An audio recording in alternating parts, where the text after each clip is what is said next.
Will bring that experience? Holy Spirit, ಪವಿತ್ರಾತ್ಮ ನಮ್ಮೊಳಗಡೆ ಏನು ಮಾಡ್ತಾರೆ ಗೊತ್ತಾ? ದೇವರ ಪ್ರೀತಿಯ ಅನುಭವ ಉಂಟಾಗುವಂತೆ ಮಾಡ್ತಾರೆ. ನಾವು ಕೆಲವು ಟೈಮ್ ಯೋಚನೆ ಮಾಡ್ತೀವಿ, ನಾವು ಇಷ್ಟೆಲ್ಲ ಪ್ರಾರ್ಥನೆ ಮಾಡ್ತೀವಲ್ವಾ, ಯಾಕೆ ಪವಿತ್ರಾತ್ಮ ನಮ್ಮ ಒಳಗಡೆ ಚಲಿಸ್ತಾ ಇಲ್ಲ? Why Holy spirit is not moving? Holy spirit is there but why not moving? ಯಾಕೆ ಚಲಿಸ್ತಾ ಇಲ್ಲ? ಯಾಕೆ ಅಂದರೆ ನೀನು ದೇವರ ವಾಕ್ಯ ಅನುಸರಿಸ್ತಾ ಇಲ್ವಲ್ಲ. ಬಾಯಲ್ಲಿ ನಮಗೆ ಯೇಸುವನ್ನು ನಾನು ಪ್ರೀತಿಸ್ತೇನೆ ಅಂತ ಹೇಳೋದು ತುಂಬ ಸುಲಭ. It is very easy to say that Jesus I love you. ಯೇಸುವೆ ನಾನು ನಿನ್ನನ್ನು ಪ್ರೀತಿಸ್ತೀನಿ ಅಂತ ಬಾಯಲ್ಲಿ ಹೇಳುವಂಥದ್ದು ತುಂಬ ಸುಲಭ.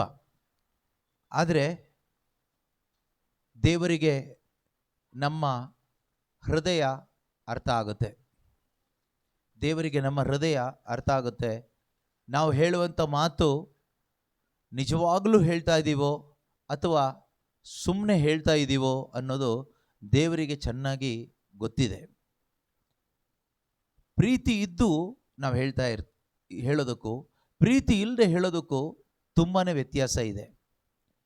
ಆದರೆ ದೇವರು ನಮ್ಮಿಂದ ಬಯಸ್ತಾ ಇಲ್ಲ ನಾವು ದೇವರೇ ನಾನು ನಿನ್ನನ್ನು ಪ್ರೀತಿಸ್ತೀನಿ, ಯೇಸುವೆ ನಾನು ನಿನ್ನನ್ನು ಪ್ರೀತಿಸ್ತೀನಿ ಅಂತ ನಾವು ಬಾಯಲ್ಲಿ ಹೇಳಬೇಕು ಅನ್ನೋದು ದೇವರು ಬಯಸ್ತಾ ಇಲ್ಲ. ನಾವು ಬಯಸ್ತೀವಿ, ನಾವು ಮನುಷ್ಯರು ಬಯಸ್ತೀವಿ, ನಾನು ನಿನ್ನನ್ನು ಪ್ರೀತಿಸ್ತೀನಿ, ಐ ಲವ್ ಯು ಅಂತ ಯಾರಾದರೂ ನಮಗೆ ಹೇಳಬೇಕು ಅಂತ ನಾವು ಬಯಸ್ತೀವಿ. ಆದರೆ ದೇವರು ಅದನ್ನು ಬಯಸ್ತಾ ಇಲ್ಲ. ಹಾಗಾದರೆ ನಾವು ದೇವರನ್ನ ಪ್ರೀತಿ ಮಾಡೋದು ದೇವರು ಬಯಸ್ತಾ ಇಲ್ವಾ ಕೇಳಿದರೆ ಬಯಸ್ತಾ ಇದ್ದಾರೆ. God wants all of us to love him. ನಾವೆಲ್ಲರೂ ಅವ್ರನ್ನ ಪ್ರೀತಿ ಮಾಡಬೇಕು ಅಂತಾನೆ ಅವರು ಬಯಸ್ತಾ ಇರೋದು.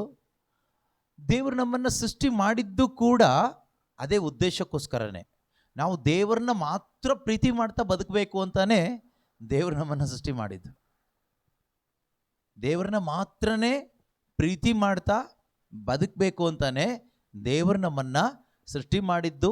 ಮತ್ತು ಈ ಪ್ರಪಂಚದಲ್ಲಿ ಎಲ್ಲ ಸೃಷ್ಟಿ ಮಾಡಿದ್ದು ಕೂಡ ನಾವು ದೇವರನ್ನ ಮಾತ್ರ ಪ್ರೀತಿಸ್ತಾ ಬದುಕಬೇಕು ಅಂತಾನೆ ಮಾಡಿದ್ದು ಕೂಡ. ಒಂದು ಗಂಡ ಹೆಂಡತಿಗೋಸ್ಕರ ಏನೆಲ್ಲ ಮಾಡ್ತಾನೆ, ಏನೆಲ್ಲ ತಂದುಕೊಡ್ತಾನೆ ಅಲ್ವಾ? ಅದೆಲ್ಲ ಮಾಡೋದು ತಂದುಕೊಡೋದು ಯಾಕೆ ಅಂದರೆ ಹೆಂಡತಿ ಮೇಲೆ ಪ್ರೀತಿ ಇರೋದ್ರಿಂದ. ಆದರೆ ಹೆಂಡತಿನೂ ಆತನನ್ನು ಪ್ರೀತಿ ಮಾಡಬೇಕು, ಅದು ಎಕ್ಸ್ಪೆಕ್ಟೇಷನ್ ಇರುತ್ತೆ. ಆದರೆ ಐ ಲವ್ ಯು ಹೇಳಬೇಕು ಅಂತ ಎಕ್ಸ್ಪೆಕ್ಟೇಷನ್ ಇರೋದಿಲ್ಲ, ಪ್ರೀತಿ ಮಾಡಬೇಕು ಅಂತ ಎಕ್ಸ್ಪೆಕ್ಟೇಷನ್ ಇರುತ್ತೆ. ನನ್ನ ಹೆಂಡತಿನೂ ಕೂಡ ನನ್ನನ್ನು ಪ್ರೀತಿ ಮಾಡಬೇಕು ಅಂತ. ಆದರೆ ಗಂಡ ತಂದುಕೊಟ್ಟ ಮೊಬೈಲ್ ಫೋನ್ ಜೊತೆಗೇ ಹೆಂಡತಿ 24 ಗಂಟೆ ಇದ್ದು, ಗಂಡ ತಂದುಕೊಟ್ಟ ಒಡವೆ ಜೊತೆಗೇ ಹೆಂಡತಿ 24 ಗಂಟೆ ಇದ್ದು, ಆ ಗಂಡನ ಜೊತೆನಲ್ಲಿ ಸಮಯ ಇಲ್ಲದೆ ಇದ್ದರೆ, ಆ ಗಂಡಂಗೆ ಸಮಯ ಕೊಡಲಿಕ್ಕೆ ಇಲ್ಲದೆ ಇದ್ದರೆ, ಗಂಡನ ಮಾತು ಹೇಳಿದ ಹಾಗೆ ನಡ್ಕೊಳ್ಳಿಕ್ಕಾಗದೇ ಇದ್ದರೆ ಅದು ವಂಚನೆ ಆಗುತ್ತೆ, ಅದು ದ್ರೋಹ ಮಾಡ್ದಂಗೆ ಆಗುತ್ತೆ. ಇಂದು ನಾವು ದೇವರಿಗೆ ದ್ರೋಹ ಮಾಡ್ತಾ ಬದುಕ್ತಾ ಇದ್ದೀವಿ. ಯಾವ ರೀತಿಯಲ್ಲಿ ಕೇಳಿದರೆ, ದೇವರು ನಮ್ಮನ್ನು ಈ ಪ್ರಪಂಚದಲ್ಲಿ ಸೃಷ್ಟಿ ಮಾಡಿದ್ದು ಮತ್ತು ನಮಗೋಸ್ಕರ ಈ ಪ್ರಪಂಚದಲ್ಲಿ ಎಷ್ಟೋ ಒಳ್ಳೆಯದನ್ನು ದೇವರು ಸೃಷ್ಟಿ ಮಾಡಿದ್ದಾರೆ. ಆದರೆ ನಾವಿವತ್ತು ಸೃಷ್ಟಿಯನ್ನು ಪ್ರೀತಿ ಮಾಡ್ತಾ ಇದ್ದೀವಿ, ಸೃಷ್ಟಿಕರ್ತನನ್ನು ಅಲ್ಲ. Instead of loving the creator we love the creation. We are suppose to love the creator. God created us to love him. ದೇವರು ನಮ್ಮನ್ನು ಸೃಷ್ಟಿ ಮಾಡಿದ್ದು ಅವರನ್ನು ಪ್ರೀತಿ ಮಾಡುವುದಕ್ಕೋಸ್ಕರನೇ. ಇಂದು ಮನುಷ್ಯನ ಹೃದಯದಲ್ಲಿ, ಅಂತರಂಗದಲ್ಲಿ, ಮನಸ್ಸಿನಲ್ಲಿ ಏನಾದರೂ ಸಂಕಟ ಇದ್ದರೆ, ವೇದನೆ ಇದ್ದರೆ, ಸಮಸ್ಯೆ ಇದ್ದರೆ ಅದಕ್ಕೆ ಆನ್ಸರ್ ಏನು ಗೊತ್ತಾ? You are not loving God. You are not loving God, that is the problem. ನೀನು ದೇವರನ್ನ ಪ್ರೀತಿ ಮಾಡ್ತಾ ಇಲ್ಲ. ನೀನು ಚರ್ಚಿಗೆ ಹೋಗ್ತಾ ಇರ್ಬೋದು, ಬೈಬಲ್ ಓದ್ತಾ ಇರ್ಬೋದು, ಪ್ರೈಸ್ ದ ಲಾರ್ಡ್ ಹೇಳ್ಬೋದು, ಹಲ್ಲೆಲೂಯಾ ಹೇಳ್ಬೋದು, ಪ್ರೇಯರ್ ಗ್ರೂಪಲ್ಲಿ ಇರ್ಬೋದು, ಏನೆಲ್ಲ ಮಾಡ್ತಾ ಇರ್ಬೋದು, ಆದರೆ ದೇವ್ರನ್ನ ಪ್ರೀತಿ ಮಾಡ್ತಾ ಇಲ್ಲ. ಹೆಂಡತಿ ಹೇಳ್ತಾಳೆ, ನಾನು ಗಂಡಂಗೋಸ್ಕರ ಏನು ಮಾಡ್ತೀನಿ, ಬೆಳಿಗ್ಗೆ ಬೇಗ ಹೇಳ್ತೀನಿ, ಅಡುಗೆ ಮಾಡ್ತೀನಿ, ಕಾಫಿ ಮಾಡಿಕೊಡ್ತೀನಿ, ಟೀ ಮಾಡಿಕೊಡ್ತೀನಿ, ಬಟ್ಟೆ ವಾಶ್ ಮಾಡಿಕೊಡ್ತೀನಿ, ಬಟ್ಟೆ ಇಸ್ತ್ರಿ ಮಾಡಿಕೊಡ್ತೀನಿ, ಎಲ್ಲ ಹೇಳ್ಬೋದು. ಬಟ್ ಸ್ಟಿಲ್ ಗಂಡ ಹೇಳ್ತಾನೆ, ನನ್ನ ಹೆಂಡತಿ ನನ್ನನ್ನು ಪ್ರೀತಿಸ್ತಾ ಇಲ್ಲ. ಪಾಸಿಬಿಲಿಟೀಸ್ ಇದೆಯಾ ಕೇಳಿದರೆ ಖಂಡಿತವಾಗಲೂ ಇದೆ. ಪ್ರೀತಿ ಅನ್ನೋದು ಬಟ್ಟೆ ತೊಳೆಯೋದು ಅಲ್ಲ, ಅಡುಗೆ ಮಾಡಿಕೊಡೋದು ಅಲ್ಲ, ಕಾಫಿ ಮಾಡಿಕೊಡೋದು ಅಲ್ಲ, ಇಸ್ತ್ರಿ ಮಾಡಿಕೊಡೋದು ಅಲ್ಲ, ಇದ್ಯಾವುದೂ ಅಲ್ಲ. ಮತ್ತೇನು ಪ್ರೀತಿ ಮಾಡೋದು ಅಂದರೆ? ಒಟ್ಟಿಗೆ ಕೂತ್ಕೊಳ್ಳೋದು. ಒಟ್ಟಿಗೆ ಕೂತ್ಕೊ ಬಂದ್ರಲ್ಲ ಇಬ್ಬರು, ಫೆಲೋಶಿಪ್. ಸೊ ಇವತ್ತಿನ ಶುಭ ಸಂದೇಶದಲ್ಲಿ ಯೇಸು ಕ್ರಿಸ್ತರು ಹೇಳ್ತಾರೆ, ಜಾನ್ ಚಾಪ್ಟರ್ 14, ಯೋಹಾನನ ಬರೆದ ಶುಭ ಸಂದೇಶ 14ನೇ ಅಧ್ಯಾಯದಲ್ಲಿ 21ರಿಂದ ಇರುವಂಥ ವಾಕ್ಯಗಳಲ್ಲಿ 21 ಮತ್ತು 23ನೇ ವಾಕ್ಯದಲ್ಲಿ ಯೇಸು ಸ್ವಾಮಿ ಹೇಳ್ತಾರೆ, ನನ್ನನ್ನು ಪ್ರೀತಿ ಮಾಡುವವನು ನನ್ನ ಆಜ್ಞೆಗಳನ್ನು ಕೈಗೊಂಡು ನಡೆಯುತ್ತಾನೆ. ಅದೇ ರೀತಿಯಲ್ಲಿ 1 ಜಾನ್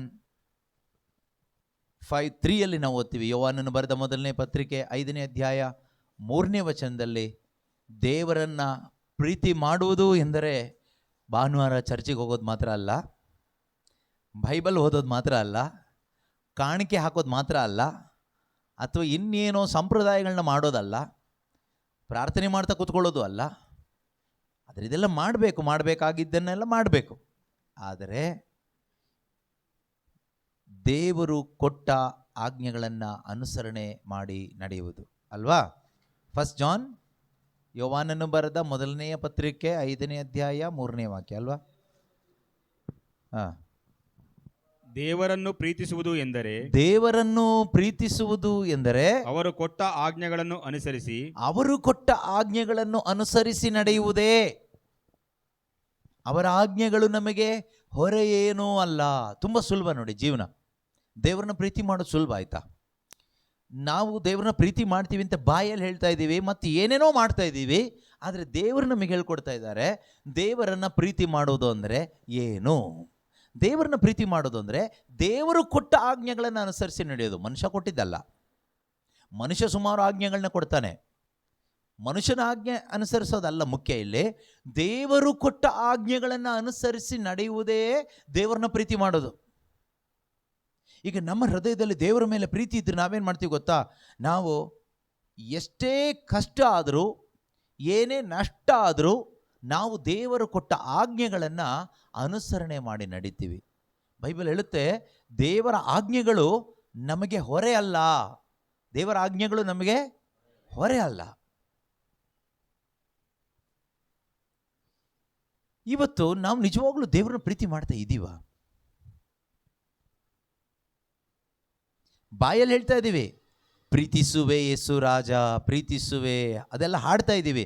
ಆದರೆ ನಿಜವಾಗ್ಲೂ ನಾವು ಯೇಸುವನ್ನು ಪ್ರೀತಿ ಮಾಡ್ತಾ ಇದ್ದೀವ? ನಿಜವಾಗ್ಲೂ ನಾವು ದೇವರನ್ನ ಪ್ರೀತಿ ಮಾಡ್ತಾ ಇದ್ದೀವ? ನಮ್ಮ ಪೂರ್ಣ ಹೃದಯದಿಂದ, ಪೂರ್ಣ ಮನಸ್ಸಿನಿಂದ ನಾವು ದೇವರನ್ನು ಪ್ರೀತಿಸ್ತಾ ಇದ್ದೀವ? ಇದ್ದರೆ ಯೋಹಾನನ ಶುಭ ಸಂದೇಶ 14ನೇ ಅಧ್ಯಾಯ 21ನೇ ವಾಕ್ಯದಲ್ಲಿ ಹೇಳ್ತಾರೆ, ನನ್ನ ಆಜ್ಞೆಗಳನ್ನು ಅಂಗೀಕರಿಸಿ ಅವುಗಳ ಪ್ರಕಾರ ನಡೆಯುವವನೇ ನನ್ನನ್ನು ಪ್ರೀತಿಸುವವನು. They who have my commandments and keep them are those who love me. ಅದೇ ರೀತಿ 23ನೇ ವಾಕ್ಯ ಹೇಳುತ್ತೆ, ನನ್ನನ್ನು ಪ್ರೀತಿಸುವವನು ನನ್ನ ಮಾತನ್ನು ಕೈಗೊಂಡು ನಡೆಯುವನು. Those who love me will keep my word.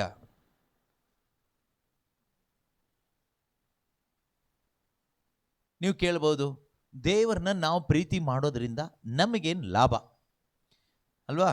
ದೇವರನ್ನ ನಾವು ಪ್ರೀತಿ ಮಾಡೋದ್ರಿಂದ ನಮಗೇನು ಲಾಭ ಇದೆ? ದೇವರನ್ನು ನಾವು ಪ್ರೀತಿ ಮಾಡೋದ್ರಿಂದ ನಿಜವಾಗ್ಲೂ ನಮಗೆ ಲಾಭ ಏನು ಕೇಳಿದರೆ,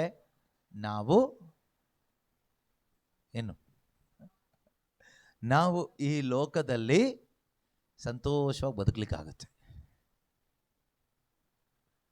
ನೆಮ್ಮದಿಯಾಗಿ ಬದುಕಲಿಕ್ಕಾಗತ್ತೆ.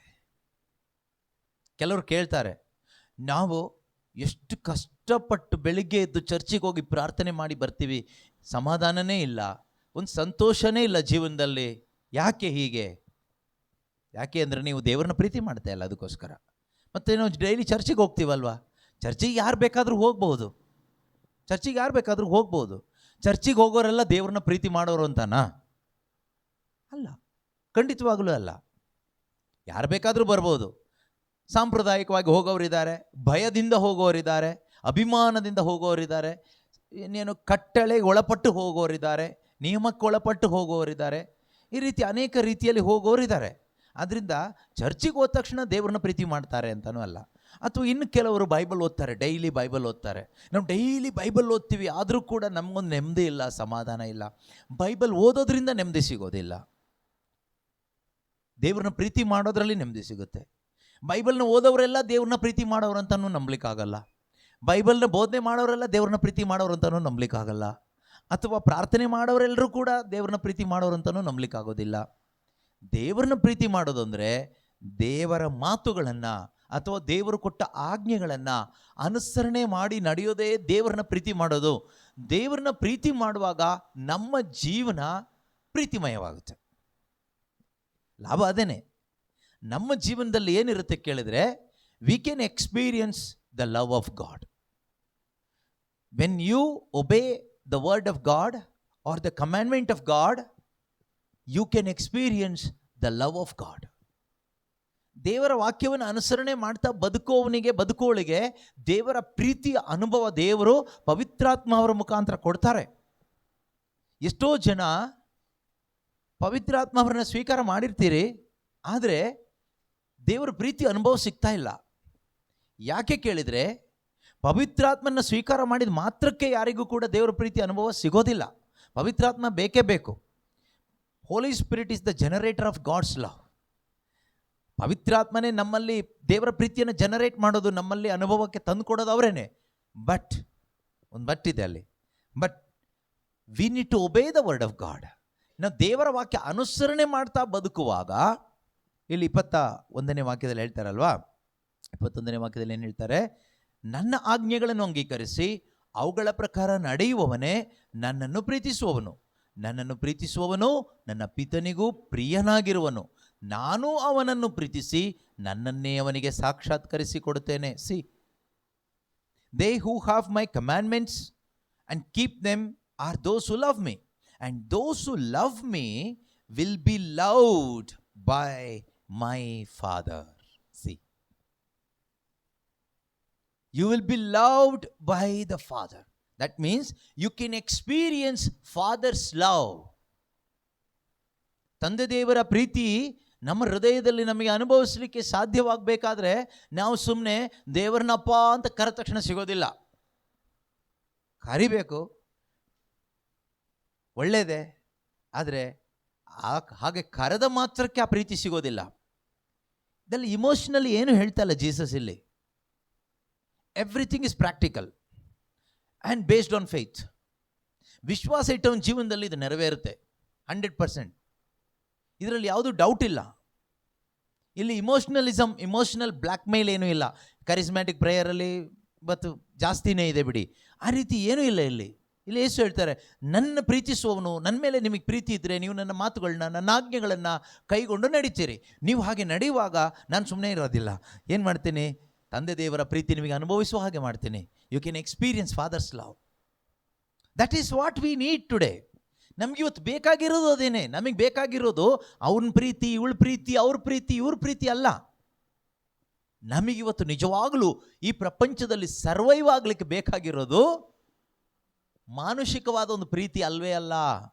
ನಮಗೆ ಬೇಕಾಗಿರೋದು ಫಾದರ್ಸ್ ಲವ್, ತಂದೆಯ ಪ್ರೀತಿ.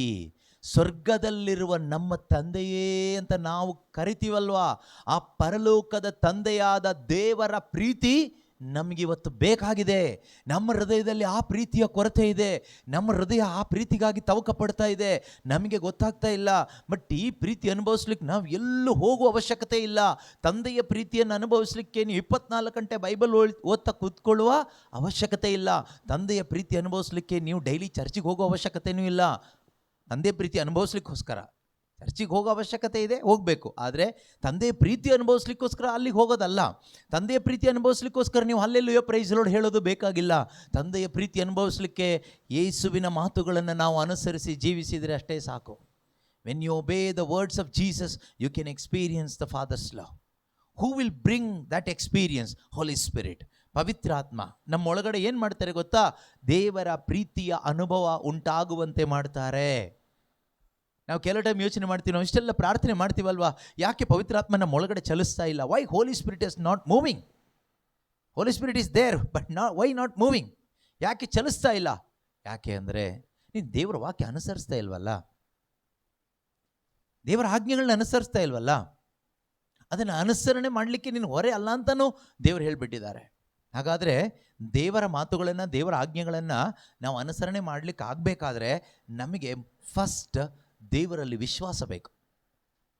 Without faith you cannot obey the word of God. Without faith in God you cannot follow the commandment of God. Abraham believed, he obeyed. He experienced father's love, so he was able to sacrifice his only son. ಪಿತಾಮಹ ಅಬ್ರಹಾಮ ದೇವರಲ್ಲಿ ವಿಶ್ವಾಸ ಇಟ್ಟವನಾಗಿದ್ದರಿಂದ ದೇವರ ಆಜ್ಞೆಗಳನ್ನು ಅವನಿಗೆ ಅನುಸರಿಸಲಿಕ್ಕಾಯಿತು. ದೇವರು ಅವನಿಗೆ ಆಜ್ಞಾಪಿಸಿದಾಗ ತನ್ನ ಒಬ್ಬನೇ ಮಗನಾದ ಇಸಾಕನನ್ನು ಬಲಿ ಕೊಡಲಿಕ್ಕಾಯಿತು. ಅದರ ನಿಮಿತ್ತವಾಗಿ ತಂದೆ ದೇವರ ಆ ಪ್ರೀತಿಯನ್ನು ಆತನಿಗೆ ಅನುಭವಿಸ್ಲಿಕ್ಕಾಯಿತು. ಸಿ,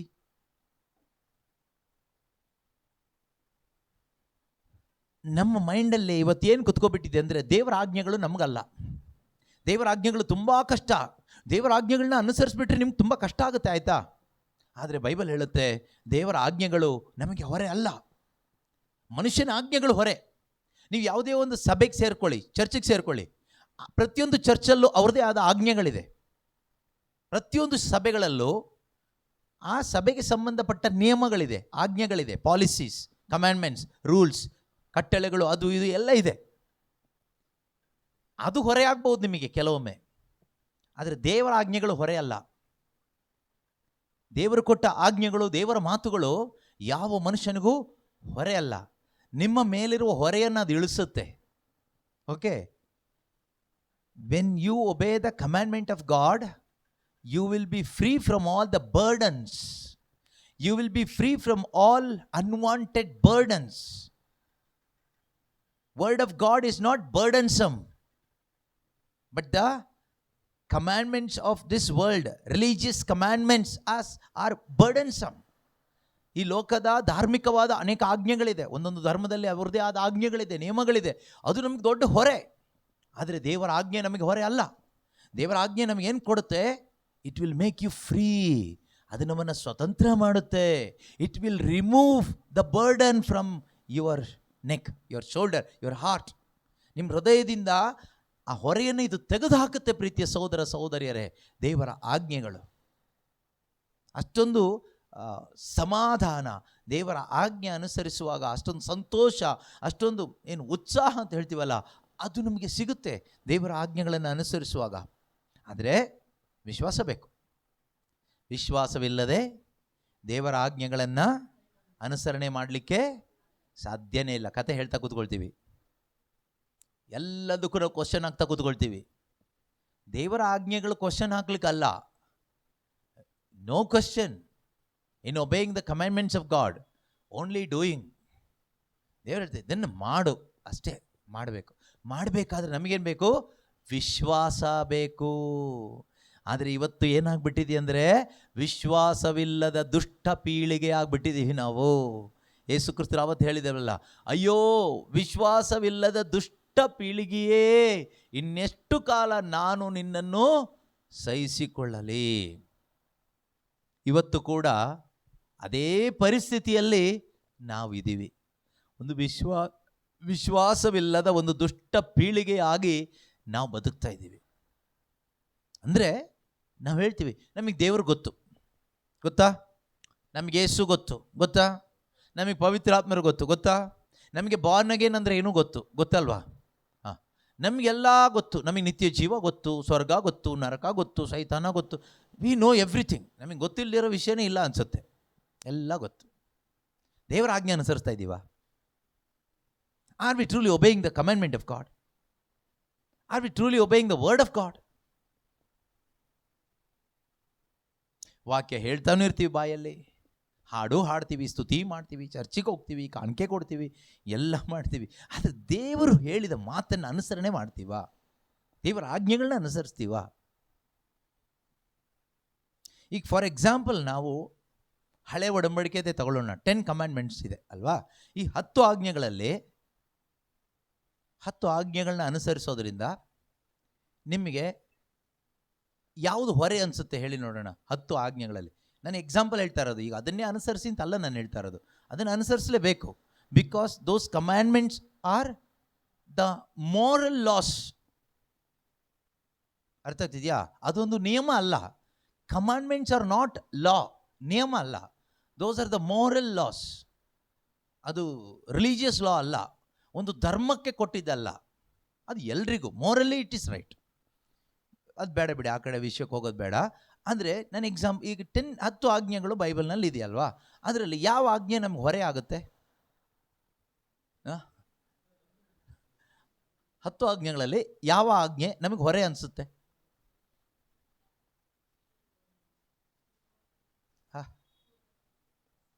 ಯಾವುದಾದ್ರೂ ಆಜ್ಞೆಗಳಲ್ಲಿ ನಿಮ್ಗೆ ಏನಾದರೂ ಕಳ್ಕೊಳ್ಳೋದಿದೆಯಾ? ಎಷ್ಟು ರೂಪಾಯಿ ಖರ್ಚಾಗುತ್ತೆ ಈ 10 ಆಜ್ಞೆಗಳ ಅನುಸರಿಸುವಾಗ? How much money you are going to lose? ಎಷ್ಟು ಹಣ ಖರ್ಚಾಗುತ್ತೆ ಹೇಳಿ? 10 ಆಜ್ಞೆಗಳು ಗೊತ್ತಿದೆಯಾ? 10 ಆಜ್ಞೆಗಳು. ಈ 10 ಆಜ್ಞೆಗಳಲ್ಲಿ ಇದನ್ನು ಅನುಸರಣೆ ಮಾಡೋದ್ರಿಂದ ನಮಗೆ ಎಷ್ಟು ಹಣ ಖರ್ಚಾಗ್ಬೋದು ಹೇಳಿಯಪ್ಪ? ಎಷ್ಟು ಹಣ ಇದ್ದರೆ ಇದು ಆಜ್ಞೆನ ಅನುಸರಿಸ್ಬೋದು? ಎಷ್ಟು ದುಡ್ಡು ಬೇಕು? 1 ರೂಪಾಯಿನೂ ಖರ್ಚಿಲ್ಲ, ನಾಟ್ ಈವನ್ 1 ರೂಪಿ. ಹೋಗಲಿ, ಈ 10 ಆಜ್ಞೆಗಳ ಅನುಸರಿಸಲಿಕ್ಕೆ ನೀವು ಎಷ್ಟು ದೂರ ಪ್ರಯಾಣ ಮಾಡಿ ಹೋಗಬೇಕು? ಯಾವುದಾದ್ರೂ ಪುಣ್ಯಕ್ಷೇತ್ರಕ್ಕೆ ಹೋಗ್ಬೇಕಾ? ಯಾವುದಾದ್ರೂ ತೀರ್ಥಯಾತ್ರೆ ಹೋಗಬೇಕಾ? ಎಲ್ಲಾದ್ರೂ ಹೋಗಿ ತಲೆ ಬಳಸ್ಕೋಬೇಕಾ?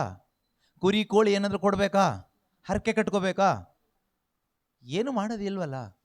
ಸೊ ಅದಕ್ಕೇನು ವಾಕ್ಯ ಹೇಳಿದ್ದು, ದೇವರ ಆಜ್ಞೆ ನಮಗೆ ಹೊರೆ ಅಲ್ಲ. ದೇವರು ಕೊಟ್ಟ ಆಜ್ಞೆ ನಮಗೆ ಹೊರೆ ಅಲ್ಲ. ಫಾರ್ ಎಕ್ಸಾಂಪಲ್ ಮೊದಲನೇ ಆಜ್ಞೆನೇ ನಮಗೆ ಹೊರೆ ಅಲ್ಲ. ಮೊದಲ ಆಜ್ಞೆ ಏನು ಗೊತ್ತಾ? ದೇವ್ರು ಹೇಳ್ತಾ ಇರೋದು, ನಾನೇ ದೇವರು, ನನ್ನೊಬ್ಬನನ್ನು ಆರಾಧಿಸಿ. ದೇವರು ಆತ್ಮಸ್ವರೂಪಿ. ದೇವ್ರನ್ನ ಹೇಗೆ ಆರಾಧಿಸಬೇಕು? ಆತ್ಮದಿಂದಲೂ ಸತ್ಯದಿಂದಲೂ ಆರಾಧಿಸಬೇಕು. ಕರೆಕ್ಟಾ? ಆದರೆ ಅದು ದೇವರು ಹೇಳಿದ್ದಾರೆ, ನೀವು ಯಾವುದೂ ರೂಪ ಮಾಡಬೇಡಿ. ಸ್ತ್ರೀ ರೂಪ ಆಗಲಿ, ಪುರುಷನ ರೂಪ ಆಗಲಿ, ಯಾವುದ್ರದ್ದು ರೂಪ ಮಾಡಿಟ್ಕೊಂಡು ಅದಕ್ಕೆ ಅಡ್ಡ ಬೀಳಬೇಡಿ, ಆರಾಧನೆ ಮಾಡಬೇಡಿ ಅಂತ ಹೇಳಿದ್ದಾರೆ. ಎಲ್ಲಿ? ವಿಮೋಚನಾ ಕಾಂಡ 20ನೇ ಅಧ್ಯಾಯ 1ರಿಂದ ಇರತಕ್ಕಂಥ ವಾಕ್ಯದಲ್ಲಿ. ಆಕಾಶದಲ್ಲಾಗಲಿ, ಭೂಮಿಯಲ್ಲಾಗಲಿ, ಭೂಮಿಯ ಕೆಳಗಿನ ನೀರಿನಲ್ಲಾಗಲಿ ಇರುವ ಯಾವುದರ ರೂಪವನ್ನು, ವಿಗ್ರಹವನ್ನು ಮಾಡಬೇಡ, ಅದಕ್ಕೆ ಅಡ್ಡ ಬೀಳಬೇಡ, ಆರಾಧನೆ ಮಾಡಬೇಡ ಎಲ್ಲ ಹೇಳಿದ್ದಾರೆ. ಅದರಲ್ಲಿ ನಿಮಗೆ ಏನಾದರೂ ಖರ್ಚಾಗುತ್ತಾ? ಹಣ ಖರ್ಚಾಗುತ್ತಾ? ಫಾರ್ ಎಕ್ಸಾಂಪಲ್, ನಿಮಗೆ ಯಾರೋ ಹೇಳ್ತಾರೆ, ನೀವು ದೇವ್ರನ್ನ ಆರಾಧನೆ ಮಾಡಬೇಕಾದ್ರೆ ಒಂದು ಸ್ಟ್ಯಾಚ್ಯೂ ಇರಲೇಬೇಕು ಅಂತ ಹೇಳ್ತಾರೆ ಅಂತ ಇಟ್ಕೊಳ್ಳೋಣ. ಯಾವುದೋ ಒಂದು ಸ್ಟ್ಯಾಚ್ಯೂ, ದುಡ್ಡು ಖರ್ಚಾಗುತ್ತೆ ಅದಕ್ಕೆ? ಕನಿಷ್ಠ ಪಕ್ಷ ಒಂದು ಸ್ಟ್ಯಾಚ್ಯೂ ಇಡಬೇಕಂದ್ರೆ ಎಷ್ಟು ಕೊಡಬೇಕಾಗುತ್ತೆ? 1,000 ರೂಪಾಯಿ ಆದರೂ ಕೊಡಬೇಕಲ್ವಾ? 500 ರೂಪಾಯಿ ಆದರೂ ಕೊಡಬೇಕಲ್ವಾ? ಈಗ ದೇವರ ಆಜ್ಞೆಗೆ ಎಷ್ಟು ರೂಪಾಯಿ ಖರ್ಚಾಗುತ್ತೆ? ದೇವರ ಆಜ್ಞೆ ಅನುಸರಿಸಲಿಕ್ಕೆ 1 ರೂಪಾಯಿನೂ ಖರ್ಚಿಲ್ಲ.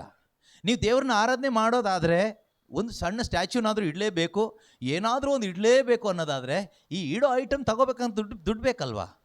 ಖರ್ಚಾಗುತ್ತಾ? ಒಂದು 10 ರೂಪಾಯಿನಾದರೂ ಖರ್ಚಾಗುತ್ತಾ? ಯಾವುದು ಹೊರೆ ನಿಮಗೆ? ಹಾಗಾದರೆ ದೇವರು ಹೇಳಿದ ಹೊರೇನೋ, ಮನುಷ್ಯ ಹೇಳಿದ ಹೊರೇನೋ? ಆದರೆ ನಾವು ದೇವ್ರು ಹೇಳಿದ್ದನ್ನು ಬಿಟ್ಟು ಮನುಷ್ಯ ಹೇಳಿದ್ದು ಮಾಡ್ತೀವಲ್ಲ, ನಾವು ಮುಟ್ಟಾಳ್ರಲ್ವಾ? ಮೂರ್ಖರಲ್ವಾ?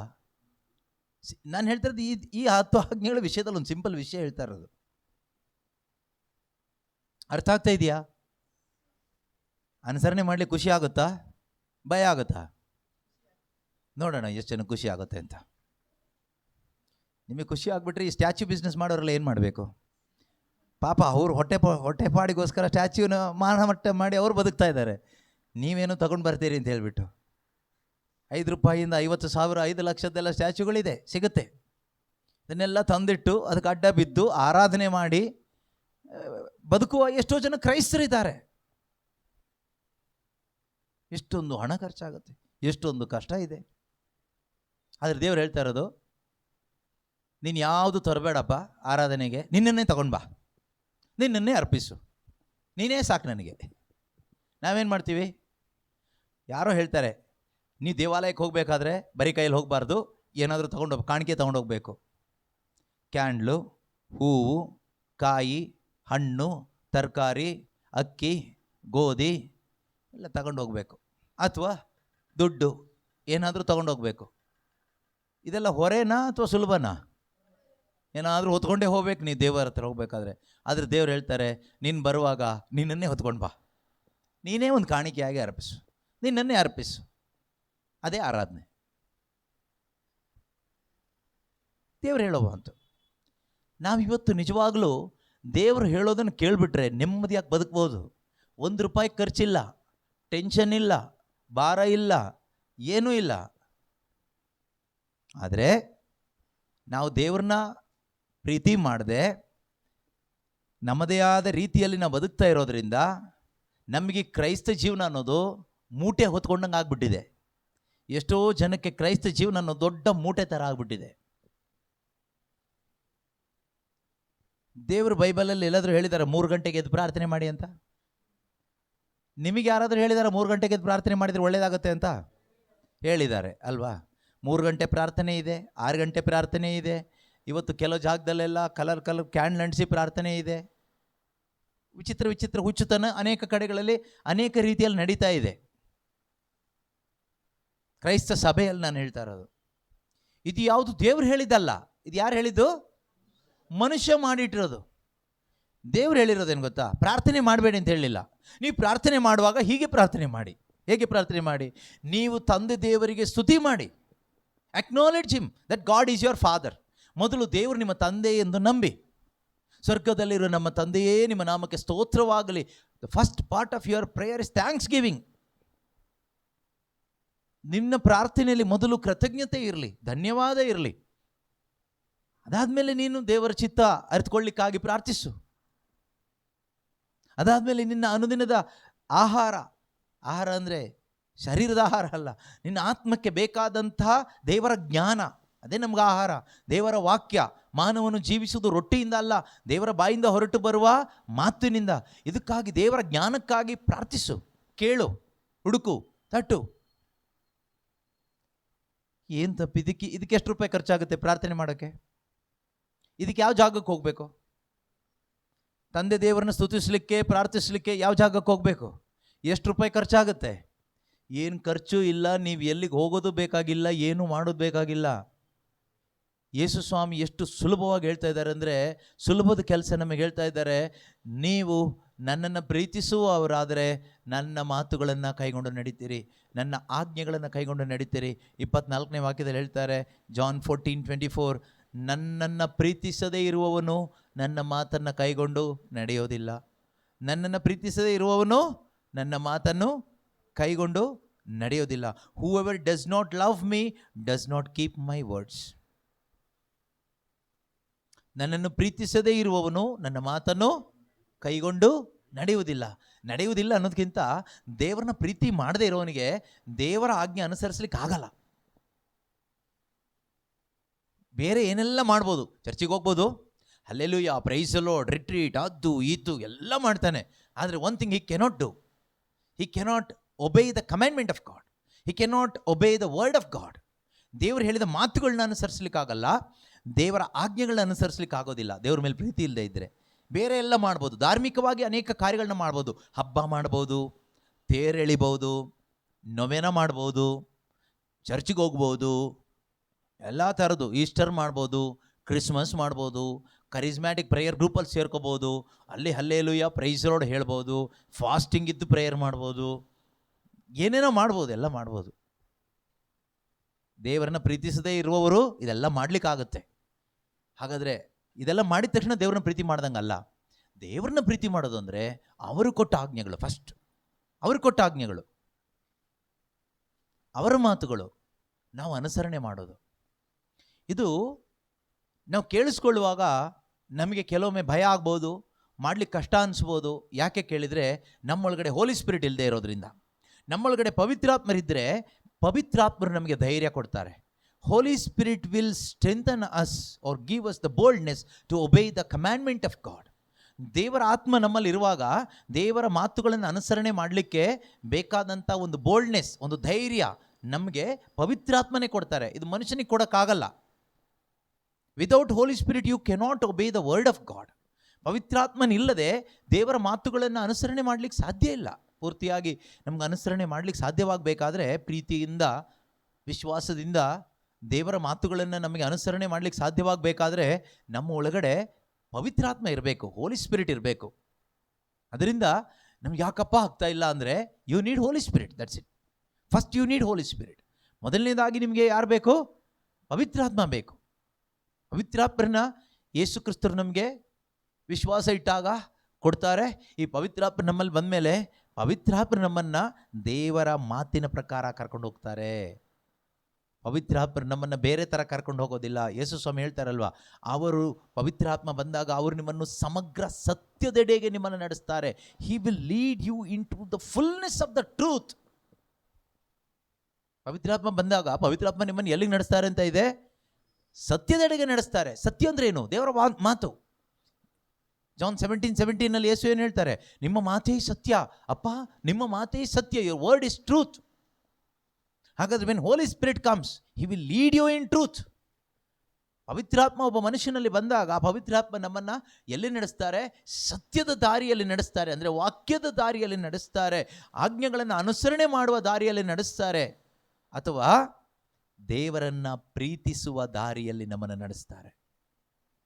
When Holy Spirit comes he will help you to walk in the love of God. Without Holy Spirit you cannot love God. ಪವಿತ್ರಾತ್ಮ ಇಲ್ಲದೆ ದೇವರನ್ನ ಪ್ರೀತಿ ಮಾಡಲಿಕ್ಕೆ ಆಗೋದಿಲ್ಲ. ಧರ್ಮವನ್ನು ಪ್ರೀತಿ ಮಾಡ್ಬೋದು, ಧರ್ಮವನ್ನು ಪ್ರೀತಿ ಮಾಡ್ಬೋದು, ಪ್ರಯೋಜನ ಇಲ್ಲ. ದೇವರನ್ನ ಪ್ರೀತಿ ಮಾಡಲಿಕ್ಕೆ ಆಗಬೇಕಾದ್ರೆ ದೇವರ ಆತ್ಮ ನಮಗೆ ಬೇಕು.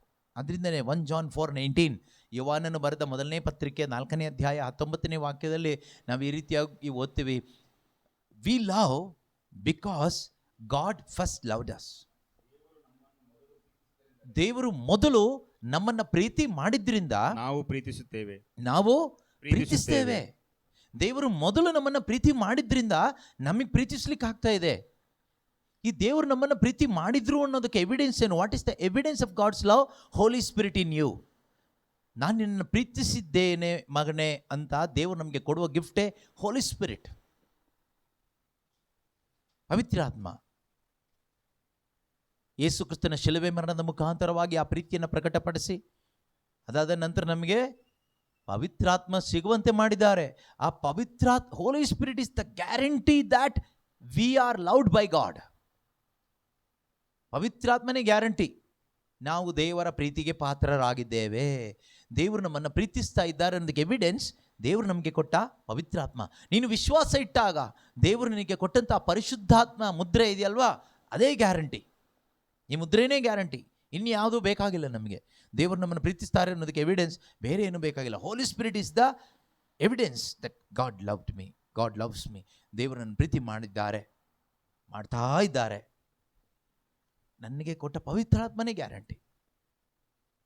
ಅದಕ್ಕೆ ರೋಮ 5:5 ವಾಕ್ಯ ಹೇಳೋದು, ಪವಿತ್ರಾತ್ಮವನ ಮುಖಾಂತರ ದೇವರು ತಮ್ಮ ಪ್ರೀತಿಯನ್ನು ನಮ್ಮ ಹೃದಯಗಳಲ್ಲಿ ಧಾರಾಳವಾಗಿ ಸುರಿಸಿದ್ದಾರೆ.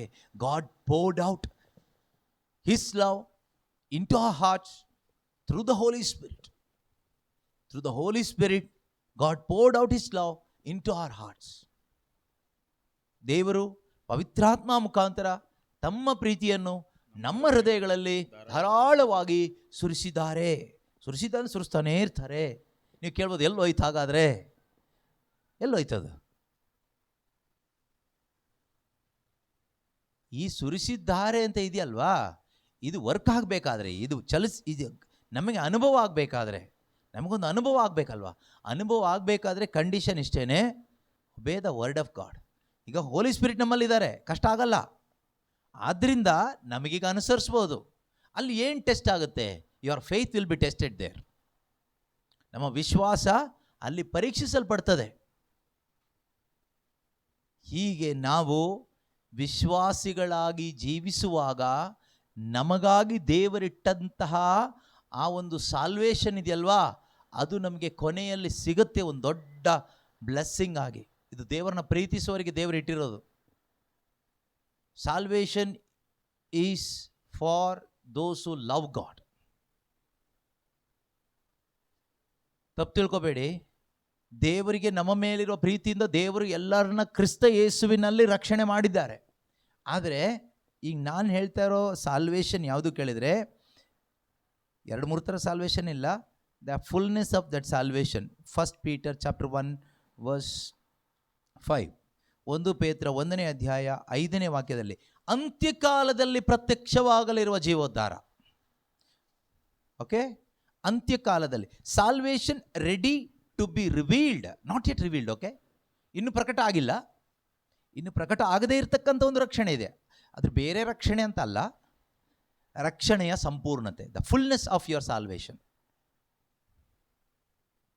ದಟ್ ಮೀನ್ಸ್ ನಾವು ಹೇಳಿದ್ವಲ್ಲ, saved, being saved, will be saved. ಆ ಗ್ಲೋರಿಫಿಕೇಶನ್, ಆ ಮಹತ್ವೀಕರಣ ಅಥವಾ ನಮ್ಮ ಸಂಪೂರ್ಣ ವಿಮೋಚನೆ, ರೋಮ 8ರಲ್ಲಿ ಹೇಳೋ ಪ್ರಕಾರ ನಮ್ಮ ಸಂಪೂರ್ಣ ವಿಮೋಚನೆ, revelation of the sons of God, ದೇವರ ಮಕ್ಕಳ ಪ್ರಕಟಣೆ ಯಾವಾಗ ಆಗುತ್ತೆ ಎಂದು ಸೃಷ್ಟಿ ಎದುರು ನೋಡ್ತಾ ಇದೆಯಲ್ವಾ ಅದು, ಅಥವಾ ನಮ್ಮ ಸಂಪೂರ್ಣವಾದ ವಿಮೋಚನೆ ಯಟ್ ಟು ಬಿ ರಿವೀಲ್ಡ್. ಅದು ರಿವೀಲ್ ಆಗಿಲ್ಲ ಇನ್ನು. ಇದು ಯಾರಿಗೆ ಗೊತ್ತಾ? ದೇವರನ್ನ ಪ್ರೀತಿ ಮಾಡುವವರಿಗೆ. ಇದು ಸುಮ್ಮನೆ ಎಲ್ರಿಗೂ ಅಲ್ಲ, ಚರ್ಚಿಗೆ ಬರೋ ಎಲ್ರಿಗೂ ಇಟ್ಟಿಲ್ಲ ಅದು, ಅಥವಾ ಬೈಬಲ್ ಹಿಡ್ಕೊಂಡು ಓಡಾಡುವ ಎಲ್ರಿಗೂ ಅಲ್ಲ. ಅಂತ್ಯಕಾಲದಲ್ಲಿ ಪ್ರತ್ಯಕ್ಷವಾಗಲಿರುವ ಜೀವೋದ್ಧಾರವು ವಿಶ್ವಾಸಿಗಳಾದ ನಿಮಗೆ ಲಭಿಸುವಂತೆ ದೇವರು ತಮ್ಮ ಶಕ್ತಿಯಿಂದ ನಿಮ್ಮನ್ನು ಕಾಪಾಡ್ತಾರೆ. ಎಲ್ಲರನ್ನೂ ಕಾಪಾಡ್ತಾರೆ ಅಂತ ಹೇಳಲಿಲ್ಲ. ಯಾರನ್ನ ಕಾಪಾಡ್ತಾರೆ? ವಿಶ್ವಾಸದ ಜೀವನವನ್ನು ಜೀವಿಸ್ತಾ ಇರುವವರಿಗೆ. ಯಾವುದಕ್ಕಾಗಿ ವಿಶ್ವಾಸದ ಜೀವನ ಜೀವಿಸ್ತಾ ಇರುವವರು? ಈ ಜೀವೋದ್ಧಾರವನ್ನು ಎದುರು ನೋಡ್ತಾ ಬದುಕುವವರು. ನಾಳೆ ಒಳ್ಳೇದಾಗುತ್ತೆ ಅಂತ ಎದುರು ನೋಡ್ತಾ ಬದುಕೋರಲ್ಲ. ನಾಳೆ ಏನೊಂದು ರಿಸಲ್ಟ್ ಬರುತ್ತೆ, ದೇವರು ಪಾಸ್ ಮಾಡ್ತಾರೆ ಅಂತ ಎದುರು ನೋಡ್ತಾ ಬದುಕೋರಿಗೆ ಅಲ್ಲ ಈ ವಾಕ್ಯ. ನಾಳೆ ನನ್ನ ಮಗನಿಗೆ ಮದುವೆ ಆಗುತ್ತೆ, ಒಳ್ಳೆ ಜೀವನ ಸಂಗಾತಿ ಸಿಗ್ತಾಳೆ ಅಂತ ಎದುರು ನೋಡ್ತಾ ಬದುಕೋರಿಗೆ ಅಲ್ಲ ಈ ವಾಕ್ಯ. ನಾಳೆ ನನ್ನ ಕಾಯಿಲೆ ಎಲ್ಲ ವಾಸಿ ಆಗುತ್ತೆ, ನಾನು ಚೆನ್ನಾಗಾಗ್ತೀನಿ ಅಂತ ಸೌಖ್ಯನ ಎದುರು ನೋಡ್ತಾ ಬದುಕೋರಿಗೆ ಅಲ್ಲ ಈ ವಾಕ್ಯ. ನಾಳೆ ನನ್ನ ಸಾಲ ಎಲ್ಲ ತೀರುತ್ತೆ, ನಾನು ಶ್ರೀಮಂತನಾಗ್ತೀನಿ, ಆರಾಮಾಗಿರ್ತೀನಿ ಅಂತ ಅದನ್ನ ಎದುರು ನೋಡ್ತಾ ಬದುಕೋರಿಗೆ ಅಲ್ಲ ಈ ವಾಕ್ಯ. ಈ ವಾಕ್ಯ ಯಾರಿಗೆ ಗೊತ್ತಾ? ಕ್ರಿಸ್ತ ಯೇಸುವನ್ನು ಎದುರು ನೋಡ್ತಾ ಬದುಕೋವರಿಗೆ, ನಮ್ಮ ಸಂಪೂರ್ಣ ರಕ್ಷಣೆಯನ್ನು ಎದುರು ನೋಡ್ತಾ ಬದುಕೋವರಿಗೆ, ಅಂತ್ಯಕಾಲದಲ್ಲಿ ಪ್ರತ್ಯಕ್ಷವಾಗಲಿರುವಂತಹ ಆ ದೇವರ ಮಹಿಮೆ ಅಥವಾ ಜೀವೋದ್ಧಾರವನ್ನು ಎದುರು ನೋಡ್ತಾ ಬದುಕುವ, ಆ ನಿತ್ಯ ಜೀವವನ್ನು, ಅಮರ ಜೀವವನ್ನು ಎದುರು ನೋಡ್ತಾ ಬದುಕುವಂಥವರಿಗೆ. ಅವರು ಯಾರು ಹೇಳಿದರೆ ವಿಶ್ವಾಸಿಗಳು. ಅದನ್ನೇ ಕ್ಲಿಯರ್ ಆಗಿ ಬರೆದಿದೆ. Who are being protected. Who? Those who have faith. Who are being protected by the power of God through what? Through faith. You are being protected through faith. Faith ಇಲ್ಲ ಅಂದ್ರೆ ಈ ಪ್ರೊಟೆಕ್ಷನ್ ಹೋಯ್ತು. For a salvation ready to be revealed in the last time. ಇದೆಲ್ಲ ಈ ಬೈಬಲಲ್ಲೇ ಇದೆ. ನಿಮಗೆ ಇದನ್ನು ಕೇಳಿಸ್ಕೊಳ್ಳುವಾಗ ಸ್ವಲ್ಪ ಕನ್ಫ್ಯೂಷನ್ಸ್ ಥರ ಆ ಕಡೆ ಈ ಕಡೆ ಗಲಿಬಿಲಿ ಆಗ್ಬೋದು. ಆದರೂ ಪರವಾಗಿಲ್ಲ, ಒಳ್ಳೆಯದಕ್ಕೇನೆ. ಕೆಲವೊಂದು ಗಲಿಬಿಲಿಗಳು ಒಳ್ಳೆಯದಕ್ಕೇನೆ. ದೇವರು ಕೂಡ ಆದಿಕಾಂಡ 11ನೇ ಅಧ್ಯಾಯದಲ್ಲಿ ಗಲಿಬಿಲಿ ಮಾಡಿದರು. ಬೈಬಲ್ ಹೇಳುತ್ತೆ ಗಲಿಬಿಲಿ ಮಾಡೋದು ಸೈತಾನ ಅಂತಾನು ಹೇಳುತ್ತೆ ಹೊಸ ಒಡಂಬಡಿಕೆಯಲ್ಲಿ. God is not the author of confusion ಅಂತ ಇದೆ. Satan is the author of the confusion. But when God confused ಅಲ್ವಾ,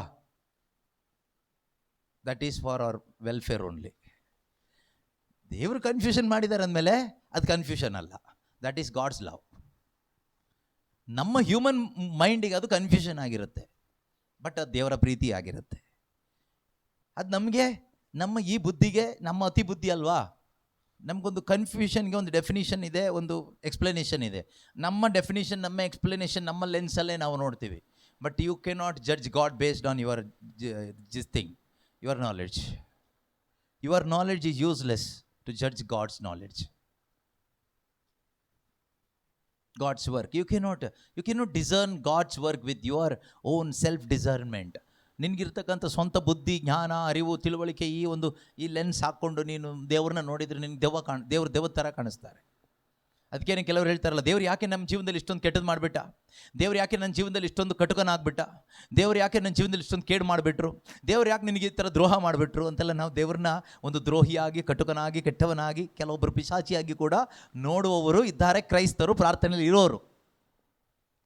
ಕಾರಣ ಏನು ಕೇಳಿದರೆ, ಅವರಿಗೆ ದೇವ್ರು ಯಾರು ಅಂತಲೂ ಗೊತ್ತಿಲ್ಲ, ನಿಜವಾದ ದೇವರಲ್ಲಿ ವಿಶ್ವಾಸನೂ ಇಲ್ಲ, ಆ ದೇವ್ರ ಪರಿಚಯನೂ ಇಲ್ಲ, ಪವಿತ್ರ ಆತ್ಮನೂ ಇನ್ನೂ ಅವರು ಸ್ವೀಕಾರ ಮಾಡದೇ ಇರೋದ್ರಿಂದ ಈ ರೀತಿ ಅನೇಕ ಪ್ರಶ್ನೆಗಳಲ್ಲಿ ಬದುಕ್ತಾ ಇದ್ದಾರೆ. ಆದರೆ ನಿಜವಾಗ್ಲೂ ದೇವ್ರನ್ನ ಅರ್ಥಕೊಂಡವರು ಈ ಪ್ರಶ್ನೆ ಯಾವತ್ತೂ ಕೇಳಲಿಕ್ಕಾಗಲ್ಲ, ಬಿಕಾಸ್ ದೇ ನೋ ಗಾಡ್. ಆದ್ದರಿಂದ ಜೆನೆಸಿಸ್ ಚಾಪ್ಟರ್ 11 ಕೂಡ ದೇವರು ಅವರ ಭಾಷೆಯನ್ನು ಗಲಿಬಿಲಿ ಮಾಡಿದ್ರು ಅಂತ ಇದೆ. ದೇವರು ಮಾತಾಡ್ಕೊಳ್ತಾ ಇದ್ದಾರೆ, ನಾವು ಹೋಗಿ ಇವರ ಭಾಷೆಗಳನ್ನು ಗಲಿಬಿಲಿ ಮಾಡೋಣ. ಬಾಬೆಲ್ ಗೋಪುರ ಕಟ್ತಾ ಇರುವಾಗ ಇವ್ರು ಹೀಗೆ ಬಿಟ್ಬಿಟ್ರೆ ಇವರು ಏನೂ ಆಗ್ಬಿಡ್ತಾರೆ, ಆದ್ದರಿಂದ ನಾವು ಇವ್ರನ್ನ ಏನು ಮಾಡೋಣ, ಸ್ವಲ್ಪ ಗಲಿಬಿಲಿ ಮಾಡಿಬಿಡೋಣ ಅಂತ ಹೇಳ್ತಾರೆ. ಮಾಡಿದ್ರ ದೇವರು? ಮಾಡಿದರು ಅಲ್ವಾ? ಸೊ ಅದೇ ರೀತಿಯಲ್ಲಿ ಇದನ್ನು ಕೇಳಿಸ್ಕೊಳ್ಳೋವಾಗಲೂ ಕೂಡ ನಿಮಗೆ ಸ್ವಲ್ಪ ಗಲಿಬಿಲಿ ಆಗ್ತಾ ಇದ್ದರೆ ಡೋಂಟ್ ವರಿ, ಅದು ನಿಮ್ಮ ಒಳ್ಳೇದಕ್ಕೇನೆ. ಈ ಗಲಿಬಿಲಿ ನಿಮ್ಮನ್ನು ಎಲ್ಲಿ ಕರ್ಕೊಂಡು ಹೋಗುತ್ತೆ ಗೊತ್ತಾ? ಸಾಲ್ವೇಷನ್ ಕರ್ಕೊಂಡು ಹೋಗ್ಬೋದು. This confusion may lead you to salvation. ಅದರಿಂದ ದೇವರ ವಾಕ್ಯ ಕೇಳಿಸ್ಕೊಳ್ಳುವಾಗ ಕೆಲವೊಂದು ಗಲಿಬಿಲಿಗಳು ಉಂಟಾಗೋದು ಒಳ್ಳೆಯದಕ್ಕೇನೆ. ಎಲ್ಲದೂ ದೇವರಿಂದಾನೇ ಆಗುವ ಗಲಿಬಿಲಿ ಅಂತ ನಾನು ಹೇಳೋದಿಲ್ಲ. ಸೈತಾನ ಕೂಡ ಗಲಿಬಿಲಿ ಮಾಡ್ತಾನೆ. ದೇವರ ವಾಕ್ಯ ಉಪಯೋಗಿಸಿ ಏದೇನು ತೋಟದಲ್ಲಿ ಆದಿಕಾಂಡ 3ನೇ ಅಧ್ಯಾಯದಲ್ಲಿ ನಾವು ನೋಡ್ತೀವಿ, ಅಲ್ಲೂ ಗಲಿಬಿಲಿ ಮಾಡ್ತಾನೆ ಸೈತಾನ. ಈ ಹಣ್ಣು ತಿಂದರೆ ನೀವು ದೇವ್ರ ಥರ ಏನು ತಿನ್ನಬಾರ್ದು, ಏನು ಕನ್ಫ್ಯೂಷನ್ ಮಾಡ್ತಾನೆ ಅಲ್ವಾ? ಈ ರೀತಿಯಲ್ಲಿ ಯಾವ ಮರದ ಹಣ್ಣನ್ನು ತಿನ್ನಬಾರ್ದು ಅಂತ ಹೇಳಿದಾರಾ ದೇವರು? ಇಲ್ಲ, ಆ ಥರ ಹೇಳಿಲ್ಲ. ಇದು ಒಂದು ತಿನ್ನಬಾರ್ದು ಅಂತ ಹೇಳಿದ್ದಾರೆ. ಯಾಕೆ ಹೇಳಿದ್ದಾರೆ ಗೊತ್ತಾ? ತಿಂದರೆ ನೀವು ದೇವ್ರ ಥರ ಆಗ್ತೀರಿ. ಹಾಗಾದ್ರೆ ನಾವೀಗ ದೇವ್ರ ಥರ ಇಲ್ವಾ? ದೇವ್ರ ಥರ ಇಲ್ವಾ? ಇಬ್ಬರು ಮಾತಾಡ್ಕೊಳ್ತೀವಿ, ನಾವು ದೇವ್ರ ಥರ ಇಲ್ವಾ? ದೇವ್ರು ನಮ್ಮನ್ನು ಅವ್ರ ಥರನೇ ಸೃಷ್ಟಿ ಮಾಡಿದ್ದೀನಿ ಅಂತ ಹೇಳಿದ್ರಲ್ಲ ಅವತ್ತು. ಹಾಗಾದರೆ ಸುಳ್ಳು ಹೇಳ್ಬಿಟ್ರ ದೇವರು? ಇವರು ಸತ್ಯ ಹೇಳ್ತಾ ಇದ್ದಾರಾ? ದೇವ್ರು ಸುಳ್ಳು ಹೇಳ್ಬಿಟ್ರಾ? ಟೋಟಲ್ ಕನ್ಫ್ಯೂಷನ್ ಶುರುವಾಯಿತು. ಸರಿ, ಯಾವುದಕ್ಕೂ ಇವನು ಹೇಳೋದು ಯಾಕೋ ಒಳ್ಳೇದು ಅನಿಸ್ತಾ ಇದೆ, ಹಣ್ಣು ನೋಡುವಾಗ ಒಳ್ಳೆ ಥರ ಕಾಣಿಸ್ತಾ ಇದೆ, ಒಂದು ಒಳ್ಳೆ ಫೀಲಿಂಗ್ ಸಿಗ್ತಾ ಇದೆ. Maybe he is right, God is wrong. Confusion. So ಸೈತಾನನ್ನು ಕೂಡ ಕನ್ಫ್ಯೂಷನ್ ಮಾಡ್ತಾನೆ. ಸೊ ಸೈತಾನ ಕನ್ಫ್ಯೂಷನ್ ಮಾಡೋದು ನಮ್ಮನ್ನು ದೇವರಿಂದ ದೂರ ಮಾಡಲಿಕ್ಕೆ, ನಮ್ಮನ್ನು ಸಾಲ್ವೇಷನ್ನಿಂದ ಸಪ್ರೇಟ್ ಮಾಡಲಿಕ್ಕೆ. ಆದರೆ ದೇವರು ಕನ್ಫ್ಯೂಷನ್ ಮಾಡೋದು ನಮ್ಮನ್ನು ಸಾಲ್ವೇಷನ್ಗೆ ಕರ್ಕೊಂಡು ಬರಲಿಕ್ಕೆ. ಸೊ ನಮಗೆ ವಿವೇಚನೆ ಬೇಕು. ಆ ಒಂದು ವಿವೇಚನೆ ಇವತ್ತಿಲ್ಲ. ಆದರೆ ಕೇಳಿಸ್ಕೊಳ್ಳುವಾಗಲಾದರೂ ನಿಮಗೆ ಸ್ವಲ್ಪ ಅರ್ಥ ಆಗುತ್ತೆ ಅಂತ ಅಂದ್ಕೊಳ್ತೀನಿ. ಅದರಿಂದ ಇಲ್ಲಿ ದೇವರು ರಕ್ಷಣೆ ಮಾಡಿಲ್ವಾ ಕೇಳಿದರೆ ಮಾಡಿದ್ದಾರೆ, ನಮ್ಮ ಆತ್ಮಕ್ಕೆ ರಕ್ಷಣೆ ಸಿಕ್ಕಿದೆ. ಆದರೆ ಪ್ರತ್ಯಕ್ಷವಾಗಲಿರುವಂತಹ ಆ ಒಂದು ರಕ್ಷಣೆ ಇದೆಯಲ್ವಾ, salvation yet to be revealed, ಅದು ನಮಗೆ ಬೇಕು. ಅದಕ್ಕಾಗಿಯೇ ಅಲ್ವಾ ನಾವು ಬದುಕ್ತಾ ಇರೋದು, ಅದಕ್ಕಾಗಿಯೇ ಅಲ್ವಾ ನಮ್ಮ ವಿಶ್ವಾಸದ ಜೀವನ ಇರೋದು. ಅದಕ್ಕಾಗಿ ಅಲ್ಲದೆ ಇದ್ರೆ ನಿನ್ನ ವಿಶ್ವಾಸಕ್ಕೆ ಬೆಲೆ ಇಲ್ಲ. Otherwise what is the use of your faith, Christian faith? If your Christian faith is not for this salvation, then for what? ನಿನ್ನ ಕ್ರೈಸ್ತ ವಿಶ್ವಾಸ ಇದಕ್ಕಾಗಿ ಅಲ್ಲದೆ ಇದ್ರೆ, ಯಾವುದಕ್ಕಾಗಿ? ಅಂತ್ಯಕಾಲದಲ್ಲಿ ಪ್ರತ್ಯಕ್ಷವಾಗಲಿರುವ ಜೀವೋದ್ಧಾರಕ್ಕಾಗಿ ಅಲ್ಲದೆ ಇದ್ರೆ ಮತ್ತೆ ಯಾವುದಕ್ಕಾಗಿ ಅಲ್ವಾ? ಇವತ್ತು ವಿಶ್ವಾಸ ಕೂಡ ಮಾರಾಟ ಆಗ್ತಾ ಇದೆ. ಬೈಬಲ್ ವಾಕ್ಯ ಹೇಳುತ್ತೆ, ವಿಶ್ವಾಸ ಇದ್ರೆ ದೇವರ ಮಹಿಮೆ ನೀನು ನೋಡ್ತೀಯಾ. Yes, if you have faith you will see the glory of God. What is the glory of God? Glory of God is your salvation. Glory of God, Jesus himself. The resurrection of the dead. ಅದೇ ಅಲ್ವಾ ಅಲ್ಲಿ ನೋಡಿದ್ದು? ಆ ವಾಕ್ಯ ಹೇಳಿ ಆದಮೇಲೆ ನೋಡಿದ್ದು ಅದೇ ಅಲ್ವಾ? ಯೋಹಾನ 11ನೇ ಅಧ್ಯಾಯದಲ್ಲಿ ಈ ಮಾತು, ಲಾಜರ ಸತ್ತು ಕೊಳೆತು ಸಮಾಧಿಯಲ್ಲಿ ಕೊಳೆತು ಹೋಗಿದ್ದಾನೆ. ಮಾರ್ತಳಿಗೆ ಯೇಸು ಹೇಳ್ತಾರೆ, ಮಾರ್ತಾ ಮರಿಯಳಿಗೆ ಹೇಳ್ತಾರೆ ಏನಂತ? ನೀವು ವಿಶ್ವಾಸ ಇಟ್ಟರೆ ದೇವರ ಮಹಿಮೆ ನೋಡ್ತೀರಿ. ಏನು ದೇವರ ಮಹಿಮೆ? ಸತ್ತವನು ಎದ್ದು ಬಂದಿದ್ದೆ ದೇವರ ಮಹಿಮೆ. ಹಾಗಾದ್ರೆ ನೀನು ವಿಶ್ವಾಸ ಇಟ್ಟರೆ ನೀನೇನು ನೋಡ್ತೀಯಾ? ದೇವ್ರ ಮಹಿಮೆ ನೋಡ್ತೀಯಾ? ಅದು ಯಾವುದು? ನಿನ್ನ ಪುನರುತ್ಥಾನ ನೀನು ನೋಡ್ತೀಯಾ? You can experience your resurrection, or you can experience the resurrection power of Christ working in you. ನಿನ್ನೊಳಗಡೆ ಕಾರ್ಯ ಮಾಡುವ ಆ ಪುನರುತ್ಥಾನ ಶಕ್ತಿಯನ್ನು ನಿನಗೆ ನೋಡ್ಲಿಕ್ಕಾಗತ್ತೆ, ನಿನಗೆ ಅನುಭವಿಸ್ಲಿಕ್ಕಾಗುತ್ತೆ. If you believe, that is the glory of God. ಅದು ದೇವರ ಮಹಿಮೆ. ಆದರೆ ಇವತ್ತು ನಿನ್ನ ವಿಶ್ವಾಸ ಇಟ್ಟರೆ ನೀನು ದೇವರ ಮಹಿಮೆ ನೋಡ್ತೀಯಾ? ಏನದು? ನೀನು ಡಾಕ್ಟರ್ ಆಗ್ತೀಯಾ? ನಿನ್ನ ವಿಶ್ವಾಸ ಇಟ್ಟರೆ ನಿಮ್ಮೂರಲ್ಲಿ ಯಾರು ಡಾಕ್ಟ್ರ್ ಇಲ್ಲ, ನೀನು ಮೊದಲನೇ ಡಾಕ್ಟ್ರ್ ಆಗ್ತೀಯಾ, ದೇವ್ರ ಮಹಿಮೆ. ನೀನು ಡಾಕ್ಟ್ರ್ ಆದ್ರೆ ಅದು ಹೆಂಗೆ ದೇವ್ರಿಗೆ ಮಹಿಮೆ ಆಗುತ್ತೆ ನಂಗೆ ಗೊತ್ತಿಲ್ಲ, ಯಾರು ಹೇಳ್ಕೊಡ್ಬೇಕು ನೀವು ನನಗೆ. ನೀನು ಡಾಕ್ಟ್ರ್ ಆದರೂ ನೀನು ಇಂಜಿನಿಯರ್ ಆದರೂ ದೇವ್ರಿಗೆ ಮಹಿಮೆ ಆಗಲ್ಲ. ದೇವ್ರಿಗೆ ಮಹಿಮೆ ಆಗೋದು ಯಾವಾಗ ಗೊತ್ತಾ? ಒಬ್ಬ ಪಾಪಿ ಪಶ್ಚಾತ್ತಾಪ ಪಟ್ಟು ಪಾಪಕ್ಕೆ ವಿಮುಖನಾಗಿ ದೇವ್ರ ಕಡೆಗೆ ತಿರುಗಿದ್ರೆ ದೇವ್ರಿಗೆ ಮಹಿಮೆ ಆಗುತ್ತೆ. ಯಾಕೆ ಅಂದರೆ ಅಲ್ಲಿವರೆಗೂ ಅವನು ಸೈತಾನನ ಅಧೀನದಲ್ಲಿರ್ತಾನೆ, ನರಕಕ್ಕೆ ಹೋಗೋನಾಗಿರ್ತಾನೆ. ಆದರೆ ಅವನು ಸೈತಾನನ್ನು ಜಾಡಿಸಿ ಒದ್ಬಿಟ್ಟು ನರಕದಿಂದ ಜಂಪ್ ಹೊಡೆದು ದೇವ್ರ ಮನೆಗೆ ಬರುವಾಗ ಗಾಡ್ ವಿಲ್ ಬಿ ಗ್ಲೋರಿಫೈಡ್. ಅದಲ್ಲದೆ ಒಬ್ಬ ಪರೀಕ್ಷೆಯಲ್ಲಿ ಫೇಲ್ ಆದವನು ಪಾಸ್ ಆಗಿಬಿಟ್ಟು ಡಾಕ್ಟರ್ ಆದರೆ, ಇಂಜಿನಿಯರ್ ಆದರೆ, you will be glorified, your father's house will be glorified, not heaven will be glorified. ಸ್ವರ್ಗದಲ್ಲ ಮಹಿಮೆ ಆಗೋದು. ಏನು ಪ್ರಯೋಜನ ಆಯ್ತು ಅವಾಗ? ಇವತ್ತು ಈ ದೇವರು ಮಹಿಮೆ ಹೊಂದ್ಕೊಳ್ತಾರೆ ಅಂತ ಹೇಳೋದು ಇದರಿಂದ ಶುದ್ಧವಾದ ಒಂದು ವಂಚನೆ. ನೀನು ಶ್ರೀಮಂತನಾದರೆ ದೇವರಿಗೆ ಹೇಗೆ ಮಹಿಮೆ ಆಗುತ್ತೆ? ನಿನಗೆ ಮಹಿಮೆ ಆಗುತ್ತೆ. ನೀನು ಬಡವನಾಗಿದ್ದೆ ಯೇಸು ನಂಬೋದಕ್ಕಿಂತ ಮುಂಚೆ, ಯೇಸು ನಂಬಿದ ತಕ್ಷಣ ಶ್ರೀಮಂತನಾಗ್ಬಿಟ್ಟೆ, ದೇವರಿಗೆ ಮಹಿಮೆ. ದೇವರಿಗೆ ಹೆಂಗೆ ಮಹಿಮೆ ಆಯಿತು? ನಿನಗೆ ಮಹಿಮೆ ಆಯಿತು. ನೀನು ಬಡವನಾಗಿದ್ದಾಗಲೂ ನೀನು ದೇವರನ್ನ ಪ್ರೀತಿ ಮಾಡಿಲ್ಲ, ಶ್ರೀಮಂತನಾದ ಮೇಲೂ ದೇವ್ರನ್ನ ಪ್ರೀತಿ ಮಾಡದೇ ಇರ್ಬೋದಲ್ವಾ? ಈಗ ದೇವರಿಗೆ ಮಹಿಮೆ ಆಗೋದು ಯಾವಾಗ? ನಮ್ಮ ಮುಖಾಂತರ. ಅಂದರೆ ನಮ್ಮ ಪಾಪ ಜೀವನವನ್ನು ಬಿಟ್ಟು ನಾವು ದೇವರ ಕಡೆಗೆ ತಿರುಗಿ ದೇವರ ಮಕ್ಕಳಾಗಿ ಬದುಕುವಾಗ ದೇವರಿಗೆ ಮಹಿಮೆ ಆಗುತ್ತದೆ. ದುಂದುಗಾರ ಮಗ ತನ್ನ ಪಾಪದ ಜೀವಿತವನ್ನು ಬಿಟ್ಟು ತಂದೆಯ ಮನೆಗೆ ಬಂದಾಗ ತಂದೆಗೆ ಸಂತೋಷ ಆಯಿತು. ಆ ಸಂತೋಷದಲ್ಲಿ ತಂದೆ ಏನು ಮಾಡಿದರು? ಹಬ್ಬ ಮಾಡಿದ್ರು. God celebrated that. Father celebrated. So heaven will celebrate. When a sinner repents, God will be glorified. So ದೇವರಿಗೆ ಮಹಿಮೆ ಆಗುವ ಕಾರ್ಯ ನಾವು ಮಾಡಬೇಕಾದ್ರೆ ಏನು ಮಾಡಬೇಕು? ಒಂದೇ ಕೆಲಸ, go and proclaim the gospel. Sinner will repent and receive the salvation so that God will be glorified through you. ನಿನ್ನ ಮುಖಾಂತರ ದೇವರ ಮಹಿಮೆ ಹೊಂದ್ಕೊಳ್ಬೇಕಾದ್ರೆ ನೀನೇನು ಮಾಡಬೇಕು? ಹೋಗು, ಶುಭ ಸಂದೇಶವನ್ನು ಸಾರು. ಅದನ್ನು ಆಲಿಸುವಂಥ ಪಾಪಿ ಪಾಪಕ್ಕೆ ವಿಮುಖನಾಗಿ ದೇವರ ಕಡೆಗೆ ತಿರುಗಿ ರಕ್ಷಣೆ ಹೊಂದ್ಕೊಳ್ತಾನೆ ಅಥವಾ ರಕ್ಷಣೆಗೆ ಬರ್ತಾನೆ.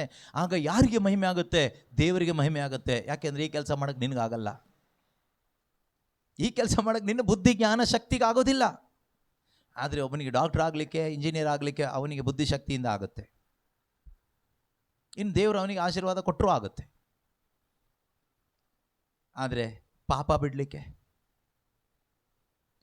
ಪಾಪವನ್ನು ಬಿಟ್ಟು ದೇವರ ಕಡೆಗೆ ತಿರುಗಲಿಕ್ಕೆ ಒಬ್ಬನಿಗೆ ಆಗಬೇಕಾದ್ರೆ ಯೇಸುವಿನ ಪ್ರೀತಿ ಅವನಿಗೆ ಮನವರಿಕೆ ಆಗಬೇಕು, ದೇವರ ಕರುಣೆಯ ಅನುಭವ ಅವನಿಗೆ ಆಗಬೇಕು. ಇದಾಗೋದು ಶುಭ ಸಂದೇಶದ ಮುಖಾಂತರ.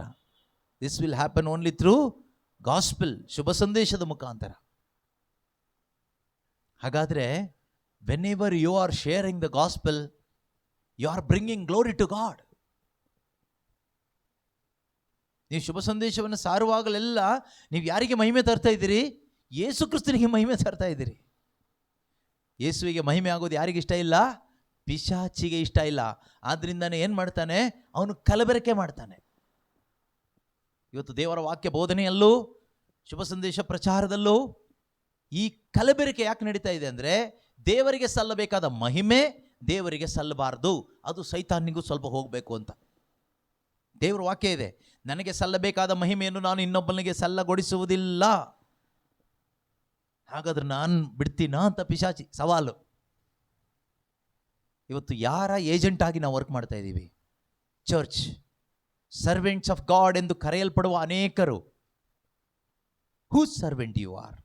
Whose agents you are? ಯಾರು ಏಜೆಂಟ್ ಆಗಿ ಕೆಲಸ ಮಾಡ್ತಾ ಇದ್ದೀರಾ? ಯಾರು ಸೇವಕರಾಗಿ ಕೆಲಸ ಮಾಡ್ತಾ ಇದ್ದೀರಾ? ಯೋಚನೆ ಮಾಡಿ ನೋಡ್ಬೇಕು. ನಾವು ನಿಜವಾಗ್ಲೂ ಶುಭ ಸಂದೇಶ ಸಾರ್ತಾ ಇದ್ದೀವಾ? ದೇವರ ಆಜ್ಞೆ, ದೇವರ ವಾಕ್ಯ, ಅದಕ್ಕೆ ಇಂಪಾರ್ಟೆನ್ಸ್ ಕೊಟ್ಟು ನಾವಿವತ್ತು ಹೋಗ್ತಾ ಇದ್ದೀವಾ ನಾವು ಹೇಳುವಾಗ? ಅಥವಾ ಕಾಂಪ್ರಮೈಸ್ ಮಾಡ್ಕೊಂಡು ಹೋಗ್ತಾ ಇದ್ದೀವಾ? No compromise. ಬೇರೆ ವಿಷಯದಲ್ಲಿ ಕಾಂಪ್ರಮೈಸ್ ಮಾಡೋಣ, ಆದರೆ ದೇವರ ಆಜ್ಞೆಗಳನ್ನು ಅನುಸರಿಸುವ ವಿಷಯದಲ್ಲಿ, ದೇವರ ವಾಕ್ಯಗಳನ್ನು ಅನುಸರಿಸುವ ವಿಷಯದಲ್ಲಿ ಕಾಂಪ್ರಮೈಸ್ ಆಗಬಾರ್ದು. ಯಾಕೆ ಅಂದರೆ ಕಾಂಪ್ರಮೈಸ್ ಆದರೆ ಇದರಿಂದ ನಷ್ಟ ಆಗುತ್ತೆ. ಇದರಲ್ಲಿ ಎಷ್ಟೋ ಲಾಭ ಇದೆ. ನಾನು ಹೇಳಿದೆ, ಒಂದು ಲಾಭ, ನೀವು ದೇವರ ಆಜ್ಞೆಗಳನ್ನ ಅನುಸರಿಸಿ ನಡೆಯುವಾಗ ನಿಮಗೆ ಪಿತನ ಪ್ರೀತಿಯ ಪ್ರಕಟಣೆ ಆಗುತ್ತೆ ಅಂತ ಅಲ್ವಾ? ಸೊ ಅದೇ 23ನೇ ವಾಕ್ಯದಲ್ಲಿ ಏನು ಹೇಳ್ತಾರೆ ಗೊತ್ತಾ? 21ನೇ ವಾಕ್ಯದಲ್ಲಿ ಕೊನೆಯ ಭಾಗದಲ್ಲಿ ಏನು ಹೇಳ್ತಾರೆ? John chapter 14:21. ಯೋಹಾನನ ಶುಭ ಸಂದೇಶ 14ನೇ ಅಧ್ಯಾಯದ 21ನೇ ವಾಕ್ಯದಲ್ಲಿ ಕೊನೆಯ ಭಾಗದಲ್ಲಿ ಹೇಳ್ತಾರೆ, ನಾನು ನಾನು ಅವನನ್ನು ಪ್ರೀತಿಸಿ ನನ್ನನ್ನೇ ಅವನಿಗೆ ಸಾಕ್ಷಾತ್ಕರಿಸಿಕೊಡ್ತೀವಿ. ನೋಡಿ ಎಷ್ಟು ಚೆನ್ನಾಗಿದೆ. Those who love me will be loved by my father first. Second, I will love them, ನಾನು ಅವ್ರನ್ನ ಪ್ರೀತಿಸ್ತೀನಿ, and reveal myself to them. ಇದಕ್ಕಿಂತ ಅದ್ಭುತ ಏನು ಬೇಕು ಒಬ್ಬ ಮನುಷ್ಯನಿಗೆ? ಯೇಸು ಹೇಳುವಂಥ ಮಾತು, ತಂದೆಯ ಪ್ರೀತಿಗೆ ಅವನು ಪಾತ್ರನಾಗ್ತಾನೆ, ತಂದೆ ದೇವರ ಪ್ರೀತಿ ಅವನಿಗೆ ಸಿಗುತ್ತೆ. ಎರಡನೇದಾಗಿ ಪುತ್ರನ ಪ್ರೀತಿ ಸಿಗುತ್ತೆ, ರಕ್ಷಣೆ, ದಟ್ ಮೀನ್ಸ್ ಸಾಲ್ವೇಷನ್. ತಂದೆ ದೇವರ ಪ್ರೀತಿ, mercy. He can experience God's mercy. He can experience God's grace through Christ Jesus. Okay? God's grace, ದೇವರ ಕೃಪೆ. That is what? What is that? Forgiveness of sin, salvation, ರಕ್ಷಣೆ, ಪಾಪಕ್ಷಮೆ ಯೇಸು ಕ್ರಿಸ್ತನ ಮುಖಾಂತರ ಅದು ಸಿಕ್ತು. Next, I will reveal myself to them, ನನ್ನನ್ನೇ ನಾನು ಅವನಿಗೆ ಪ್ರಕಟ ಮಾಡಿಕೊಡ್ತೇನೆ. See, it's the biggest miracle. ದೊಡ್ಡ ಒಂದು ಅದ್ಭುತ ಅದು, ಕ್ರಿಸ್ತ ಯೇಸುವಿನ ಪ್ರಕಟಣೆ. ಒಬ್ಬ ಮನುಷ್ಯನ ಜೀವನದಲ್ಲಿ ಕ್ರಿಸ್ತ ಯೇಸುವಿನ ಪ್ರಕಟಣೆ ಸಿಗ್ತಾ ಇದ್ರೆ, ಈ ಪ್ರಕಟಣೆ ಅನ್ನೋದು ಒಂದೇ ಸಾರಿ 100% ಅಂತ ಇಟ್ಕೊಳ್ಳಿ. ಆ 100 ಒಂದೇ ಸಾರಿ ಟಕ್ ಅಂತ ಆದರೆ ನಮಗೇನು ಅರ್ಥ ಆಗಲ್ಲ, ನಾವು ಬ್ಲೈಂಡ್ ಆಗಿಬಿಡ್ತೀವಿ. ನಮ್ಮ ತಲೆ ಮೇಲೆ ಆಕಾಶ ಬಂದು ಕೂತ್ಕೊಂಡ್ರೆ ಏನಾಗುತ್ತೆ? ಅಪ್ಪಚ್ಚಿ ಆಗ್ಬಿಡ್ತೀವಿ. ಸೊ ಹಾಗಲ್ಲ, ದೇವ್ರು ಪ್ರಕಟಪಡಿಸಿ ಕೊಡ್ತಾರೆ ಅಂದರೆ ಪ್ರಕಟಪಡಿಸಿ ಕೊಡ್ತಾನೇ ಇರ್ತಾರೆ. This revolution is not one time done gone, ಆ ಥರ ಅಲ್ಲ. He will continuously reveal himself to you. ಪ್ರತಿನಿತ್ಯವೂ ಪ್ರತಿದಿನವೂ ಕ್ರಿಸ್ತನ ಪ್ರಕಟಣೆ ನಮಗೆ ಕೊಡ್ತಾನೇ ಇರ್ತಾನೆ. ಇದು ಯಾವಾಗ ಸ್ಟಾಪ್ ಆಗುತ್ತೆ? ಹೆರೋದನ್ನು ಭೇಟಿ ಆಗ್ಲಿಕ್ಕೆ ಒಳಗಡೆ ಹೋದರೆ ನಕ್ಷತ್ರ ಕಾಣಲ್ಲ. ನೀವು ಅಲ್ಲಿ ಇಲ್ಲಿ ಸೆಂಟ್ರಲ್ಲಿ ಬ್ರೇಕ್ ತಗೊಂಡು ಹೋಗ್ತೀರಲ್ಲ, ಆಗ ಬೆಳಕು ಸ್ಟಾಪ್ ಆಗುತ್ತೆ. ಅಲ್ಲಿವರೆಗೂ ಗೈಡಿಂಗ್ ಸ್ಟಾರ್ ಇತ್ತು. Because you are walking towards Jesus. ಯೇಸು ಎಲ್ಲಿ ಹುಟ್ಟಿದ್ದಾರೆ ನೋಡ್ಲಿಕ್ಕೆ ಹೋಗ್ತಾ ಇದ್ದಾಗ ಆ 3 ಜನರಿಗೆ ನಕ್ಷತ್ರ ಕಾಣಿಸ್ತಾ ಇತ್ತು ಅಲ್ವಾ? ಯಾವಾಗ ಅವರು ಹೆರೋದನ್ನು ಭೇಟಿ ಆಗೋಣ, ರಾಜ ಇದ್ದಾನಲ್ಲ, ರಾಜನೊಂದು ಆಶೀರ್ವಾದ ತಗೊಳ್ಳೋಣ ಅಂತ ಹೋದ್ನೋ, ನಕ್ಷತ್ರ ಸ್ಟಾಪ್ ಆಯಿತು, ನಕ್ಷತ್ರ ಕಾಣಿಸ್ತಾ ಇಲ್ಲ. ಅದೇ ರೀತಿ ನೀವು ದೇವರ ದಾರಿಯಲ್ಲಿ ದೇವರ ಆಜ್ಞೆ ಅನುಸರಿಸ್ತಾ ನಡೆಯುವಾಗ this light will shine upon you. You can experience the revelation of Christ Jesus in your life, in your journey. ಆದರೆ ನೀವು ಯಾವಾಗ ಸೆಂಟ್ರಲ್ಲಿ ಹೆರೋದನ್ ಥರದವ್ರನ್ನ ಭೇಟಿ ಆಗ್ಲಿಕ್ಕೆ ಅಲ್ಲಿ ಇಲ್ಲಿ ಹೋಗ್ತಿರೋ, ನಮ್ಮ ಒಂದು ಕಂಫರ್ಟ್ಗೋಸ್ಕರ, ನಮ್ಮ ಅನುಕೂಲಕ್ಕೋಸ್ಕರ, ನಮ್ಮ ಸ್ವಾರ್ಥ ಸಾಧನೆಗೋಸ್ಕರ ಹೋಗೋ ಸಾಧ್ಯತೆ ಇರುತ್ತೆ. ಆಗೇನಾಗುತ್ತೆ? ಈ ನಕ್ಷತ್ರ ಕಾಣಲ್ಲ, ಈ ರೆವಲೇಷನ್ ನಿಂತೋಗುತ್ತೆ. ಅವಾಗೇನು ಮಾಡಬೇಕು? Immediately we need to repent. ಹೆರೋದನ್ನು ಬಿಟ್ಟು ಬರಬೇಕು. ನಿನ್ನ ಸಾವಸ ಸಾಕು, ಗುಡ್ ಬೈ ಅಂತ ಹೇಳಿ ಮತ್ತೆ ದೇವ್ರ ಕಡೆಗೆ ತಿರುಗಿ ಬರುವಾಗ again you can see the star. ಆ ಸ್ಟಾರ್ ಎಲ್ಲಿ ಕರ್ಕೊಂಡೋಯ್ತು? ಯೇಸು ಇರುವ ಸ್ಥಳಕ್ಕೆ. ಆದರೆ ಕ್ರಿಸ್ತ ಯೇಸುವಿನ ಪ್ರಕಟಣೆ ನಿಮ್ಮನ್ನು ಎಲ್ಲಿ ಕರ್ಕೊಂಡು ಹೋಗುತ್ತೆ? ಪರಲೋಕ ರಾಜ್ಯಕ್ಕೆ, ಯೇಸು ಇರುವ ಸ್ಥಳಕ್ಕೆ, ತಂದೆ ಮಗ ಪರಿಶುದ್ಧಾತ್ಮ ತ್ರೇಕ ದೇವರು ಇರುವ ಆ ಸ್ವರ್ಗ ರಾಜ್ಯಕ್ಕೆ ನಿಮ್ಮನ್ನು ಕರ್ಕೊಂಡು ಹೋಗುತ್ತೆ. ಪ್ರೀತಿಯ ಸಹೋದರ ಸಹೋದರಿಯರೇ, ಇನ್ನೂ ಅನೇಕ ಬೆನಿಫಿಟ್ಸ್ ನಮಗೆ ದೇವರ ಆಜ್ಞೆಗಳನ್ನ ಅನುಸರಿಸೋದ್ರಿಂದ, ದೇವರ ವಾಕ್ಯವನ್ನು ಅನುಸರಿಸೋದ್ರಿಂದ ಇದೆ. ಇಹಲೋಕದಲ್ಲಿ, ಈ ಆತ್ಮಿಕ ಜೀವಿತದಲ್ಲಿ, ಆತ್ಮಿಕ ಪ್ರಯಾಣದಲ್ಲಿ ದೇವರ ವಾಕ್ಯ ನಮಗೆ ಬೇಕೇ ಬೇಕು. ದಾರಿದೀಪ ಅದು. ಅದಿಲ್ಲ ಅಂದರೆ ನಮ್ಮ ದಾರಿ ಪೂರ್ತಿ ಕತ್ತಲೆನೇ ಆಗಿರುತ್ತೆ. ಅದರಿಂದ ದಾರಿದೀಪವಾಗಿ ದೇವರ ಆಜ್ಞೆಗಳನ್ನು ಅನುಸರಿಸ್ತಾ, ದೇವರ ವಾಕ್ಯವನ್ನು ಅನುಸರಿಸ್ತಾ ನಾವು ಜೀವಿಸುವಾಗ ನಮಗೆ ದೇವರ ಸಂರಕ್ಷಣೆ ಇರುತ್ತೆ. ವಿಶ್ವಾಸದ ಜೀವನವನ್ನು ಜೀವಿಸುವಾಗ ದೇವರು ನಮ್ಮನ್ನು ಕಾಪಾಡ್ತಾರೆ. ಕೊನೆಯಲ್ಲಿ ಪ್ರತ್ಯಕ್ಷವಾಗುವಂಥ ಆ ಜೀವೋದ್ಧಾರ ನಮಗೆ ಸಿಗುವ ಹಾಗೆ ಅವರೇ ಮಾಡ್ತಾರೆ. ಅದಕ್ಕೆ ನಮಗೆ ವಾಕ್ಯ ಬೇಕು. ನಾವಲ್ಲಿ ತಲುಪಬೇಕಾದ್ರೆ ಈ ವಾಕ್ಯದ ದಾರಿಯಲ್ಲೇ ಹೋಗಬೇಕು, ಆಜ್ಞೆಗಳನ್ನು ಅನುಸರಿಸ್ತಾ ಹೋಗಬೇಕು. ಅದಕ್ಕೆ ದೇವರು ನಮ್ಗೆ ಕೊಟ್ಟಿರೋದು. ಅದಲ್ಲದೆ ಸುಮ್ಮನೆ ಇದನ್ನು ಮನೆ ಮೇಲೆ ನೇತು ಹಾಕ್ಕೊಳ್ಳಿ ಅಂತ ಅಲ್ಲ, ಅಥವಾ ಇದನ್ನು ಹೇಳ್ತಾ ಇರಿ ಅಂತನೂ ಅಲ್ಲ, ಇದರಲ್ಲಿ ನಿಮಗೆ ಯಾವುದೆಲ್ಲ ಓಕೆ ಆಗುತ್ತೋ ಮಾಡಿ ಅಂತನೂ ಅಲ್ಲ. ಎಲ್ಲವನ್ನು ಅನುಸರಿಸಬೇಕು. ಅದರಿಂದ ನಮ್ಮ ವಿಶ್ವಾಸ ಪರೀಕ್ಷಿಸಲಾಗ್ತದೆ, ನಾವು ದೇವರನ್ನ ನಂಬ್ತಾ ಇದ್ದೀವೋ ಇಲ್ಲೋ ಅಂತ. ಆ ನಂಬಿಕೆಯಲ್ಲಿ ಬದುಕುವಾಗ ದೇವರ ಸಂರಕ್ಷಣೆ ನಮಗಿರುತ್ತೆ, ದೇವರ ಸಾನ್ನಿಧ್ಯ ನಮಗಿರುತ್ತೆ, ಯೇಸು ಕ್ರಿಸ್ತನ ಪ್ರಕಟಣೆ ನಮಗಿರುತ್ತೆ, ತಂದೆ ದೇವರ ಪ್ರೀತಿ ನಮಗಿರುತ್ತೆ, ಯೇಸುವಿನ ರಕ್ಷಣೆಯ ಆನಂದ ನಮ್ಮಲ್ಲಿರುತ್ತೆ. ಎಷ್ಟೆಲ್ಲ ಆಶೀರ್ವಾದಗಳಿದೆ ನಮಗೆ, ಆಧ್ಯಾತ್ಮಿಕ ಆಶೀರ್ವಾದಗಳು. ಆದರೆ ಎಷ್ಟೋ ಜನ ಇದನ್ನೇ ಇವತ್ತು ಕಳ್ಕೊಂಡು ಬದುಕ್ತಾ ಇದ್ದಾರೆ ಕ್ರೈಸ್ತರು. ಯಾಕೆ ಅಂದರೆ ದೇವರ ಆಜ್ಞೆಗೆ ಬೆಲೆ ಕೊಡ್ತಾ ಇಲ್ಲ. ಪ್ರಾರ್ಥಿಸೋಣ. ಒಳ್ಳೆಯ ದೇವರೇ, ನೀವು ನಮ್ಮನ್ನು ಅಪಾರವಾಗಿ ಪ್ರೀತಿಸಿ ನಮ್ಮ ಪಾಪಗಳನ್ನೆಲ್ಲ ಮನ್ನಿಸಿ ನಿಮ್ಮ ಮಕ್ಕಳನ್ನಾಗಿ ನೀವು ನಮ್ಮನ್ನು ಸ್ವೀಕಾರ ಮಾಡಿದ್ದೀರಪ್ಪ. ಇಂದು ನಾವು ನಿಮ್ಮ ಮಕ್ಕಳಾಗಿರುವುದರಿಂದ ಮಕ್ಕಳಿಗೆ ಅನುಸರಣೆ ಮಾಡಲು ಬೇಕಾದ ತಂದೆಯ ಸಂಬಂಧದಲ್ಲಿ ಜೀವಿಸಲು, ತಂದೆಯೊಂದಿಗೆ ತಂದೆಯ ಪ್ರೀತಿಯಲ್ಲಿ ಜೀವಿಸಲು, ತಂದೆಯ ಪ್ರೀತಿಯನ್ನು ಅನುಭವಿಸುತ್ತಾ ಜೀವಿಸಲು, ಸ್ವರ್ಗ ಸಾಮ್ರಾಜ್ಯದ ಪ್ರಜೆಯಾಗಿ ಜೀವಿಸಲು ನಮಗೆ ಹೊರೆ ಅಲ್ಲದ ನಿನ್ನ ಆಜ್ಞೆಗಳನ್ನು, ನಿನ್ನ ನುಡಿಗಳನ್ನು ನೀನು ಕೊಟ್ಟಿದ್ದೀಯಪ್ಪ. ನಮಗಾಗಿ ನೀನು ಪವಿತ್ರ ಬೈಬಲ್ ಪುಸ್ತಕದಲ್ಲಿ ಬರೆಸಿಕೊಟ್ಟಿದ್ದೀಯಪ್ಪ. ಮಾತ್ರವಲ್ಲದೆ ನಿನ್ನ ಆತ್ಮನ ಮುಖಾಂತರ ನಮ್ಮ ಹೃದಯದ ಹಲಗೆಗಳ ಮೇಲೆ ನೀನು ಬರೆದಿದೆಯಪ್ಪ. ಅವುಗಳನ್ನು ನಾವು ಅನುಸರಿಸಲು ಬೇಕಾದಂತಹ ಪ್ರೇರಣೆಯನ್ನು ನಿನ್ನ ವಾಕ್ಯದ ಉಪದೇಶದ ಮುಖಾಂತರ ಇದನ್ನು ನಮಗೆ ಕೊಟ್ಟಿದ್ದಕ್ಕಾಗಿ ಸ್ತೋತ್ರ ಅಪ್ಪ. ಪಿತನೇ, ಆಲಿಸಿದ ಈ ಸಂದೇಶದ ಪ್ರಕಾರ ಪ್ರತಿಯೊಬ್ಬರೂ ಕೂಡ ನಿನ್ನ ಆತ್ಮನ ಪ್ರೇರಣೆಯಿಂದ ನಿನ್ನ ವಾಕ್ಯವನ್ನು ಅನುಸರಿಸುತ್ತಾ ಜೀವಿಸುವಂತೆ ಆಗಲಿ ಅಪ್ಪ. ನಿನ್ನ ಆಜ್ಞೆಗಳಿಗೆ ವಿಧೇಯರಾಗಿ ಜೀವಿಸುವಂತೆ ಆಗಲಿ ಅಪ್ಪ. ಅಂತ್ಯಕಾಲದಲ್ಲಿ ಪ್ರತ್ಯಕ್ಷವಾಗಲಿರುವ ಜೀವೋದ್ಧಾರವನ್ನು ಪ್ರತಿಯೊಬ್ಬರೂ ಪಡೆದುಕೊಳ್ಳುವಂತೆ ಆಗಲಿ ಅಪ್ಪ. ಯಾರೊಬ್ಬನು ನಾಶವಾಗಿ ಹೋಗದೆ ಕ್ರಿಸ್ತ ಯೇಸುವಿನಲ್ಲಿಟ್ಟ ವಿಶ್ವಾಸದ ನಿಮಿತ್ತವಾಗಿ ಪ್ರತಿಯೊಬ್ಬರೂ ಕೂಡ ಆ ನಿತ್ಯ ರಕ್ಷಣೆಯನ್ನು ಹೊಂದಿಕೊಳ್ಳುವಂತೆ ಆಗಲಿ ಅಪ್ಪ. ಯೇಸು ಕ್ರಿಸ್ತರ ಮುಖಾಂತರ ಪ್ರಾರ್ಥಿಸ್ತಾ ಇದ್ದೇವೆ ತಂದೆಯೇ, ಆಮೇನ್. ಯೇಸು ಕ್ರಿಸ್ತರೇ ನಮ್ಮ ಪ್ರಭು, ಇಂದಿಗೂ ಎಂದೆಂದಿಗೂ ರಾಜ್ಯಭಾರವು, ಅಧಿಕಾರವು, ಮಹಿಮೆಯು ಸದಾ ಕಾಲಕ್ಕೂ ತ್ರಿಯೇಕ ದೇವರಿಗೆ ಮಾತ್ರವೇ ಸಲ್ಲಲಿ. ಆಮೇನ್.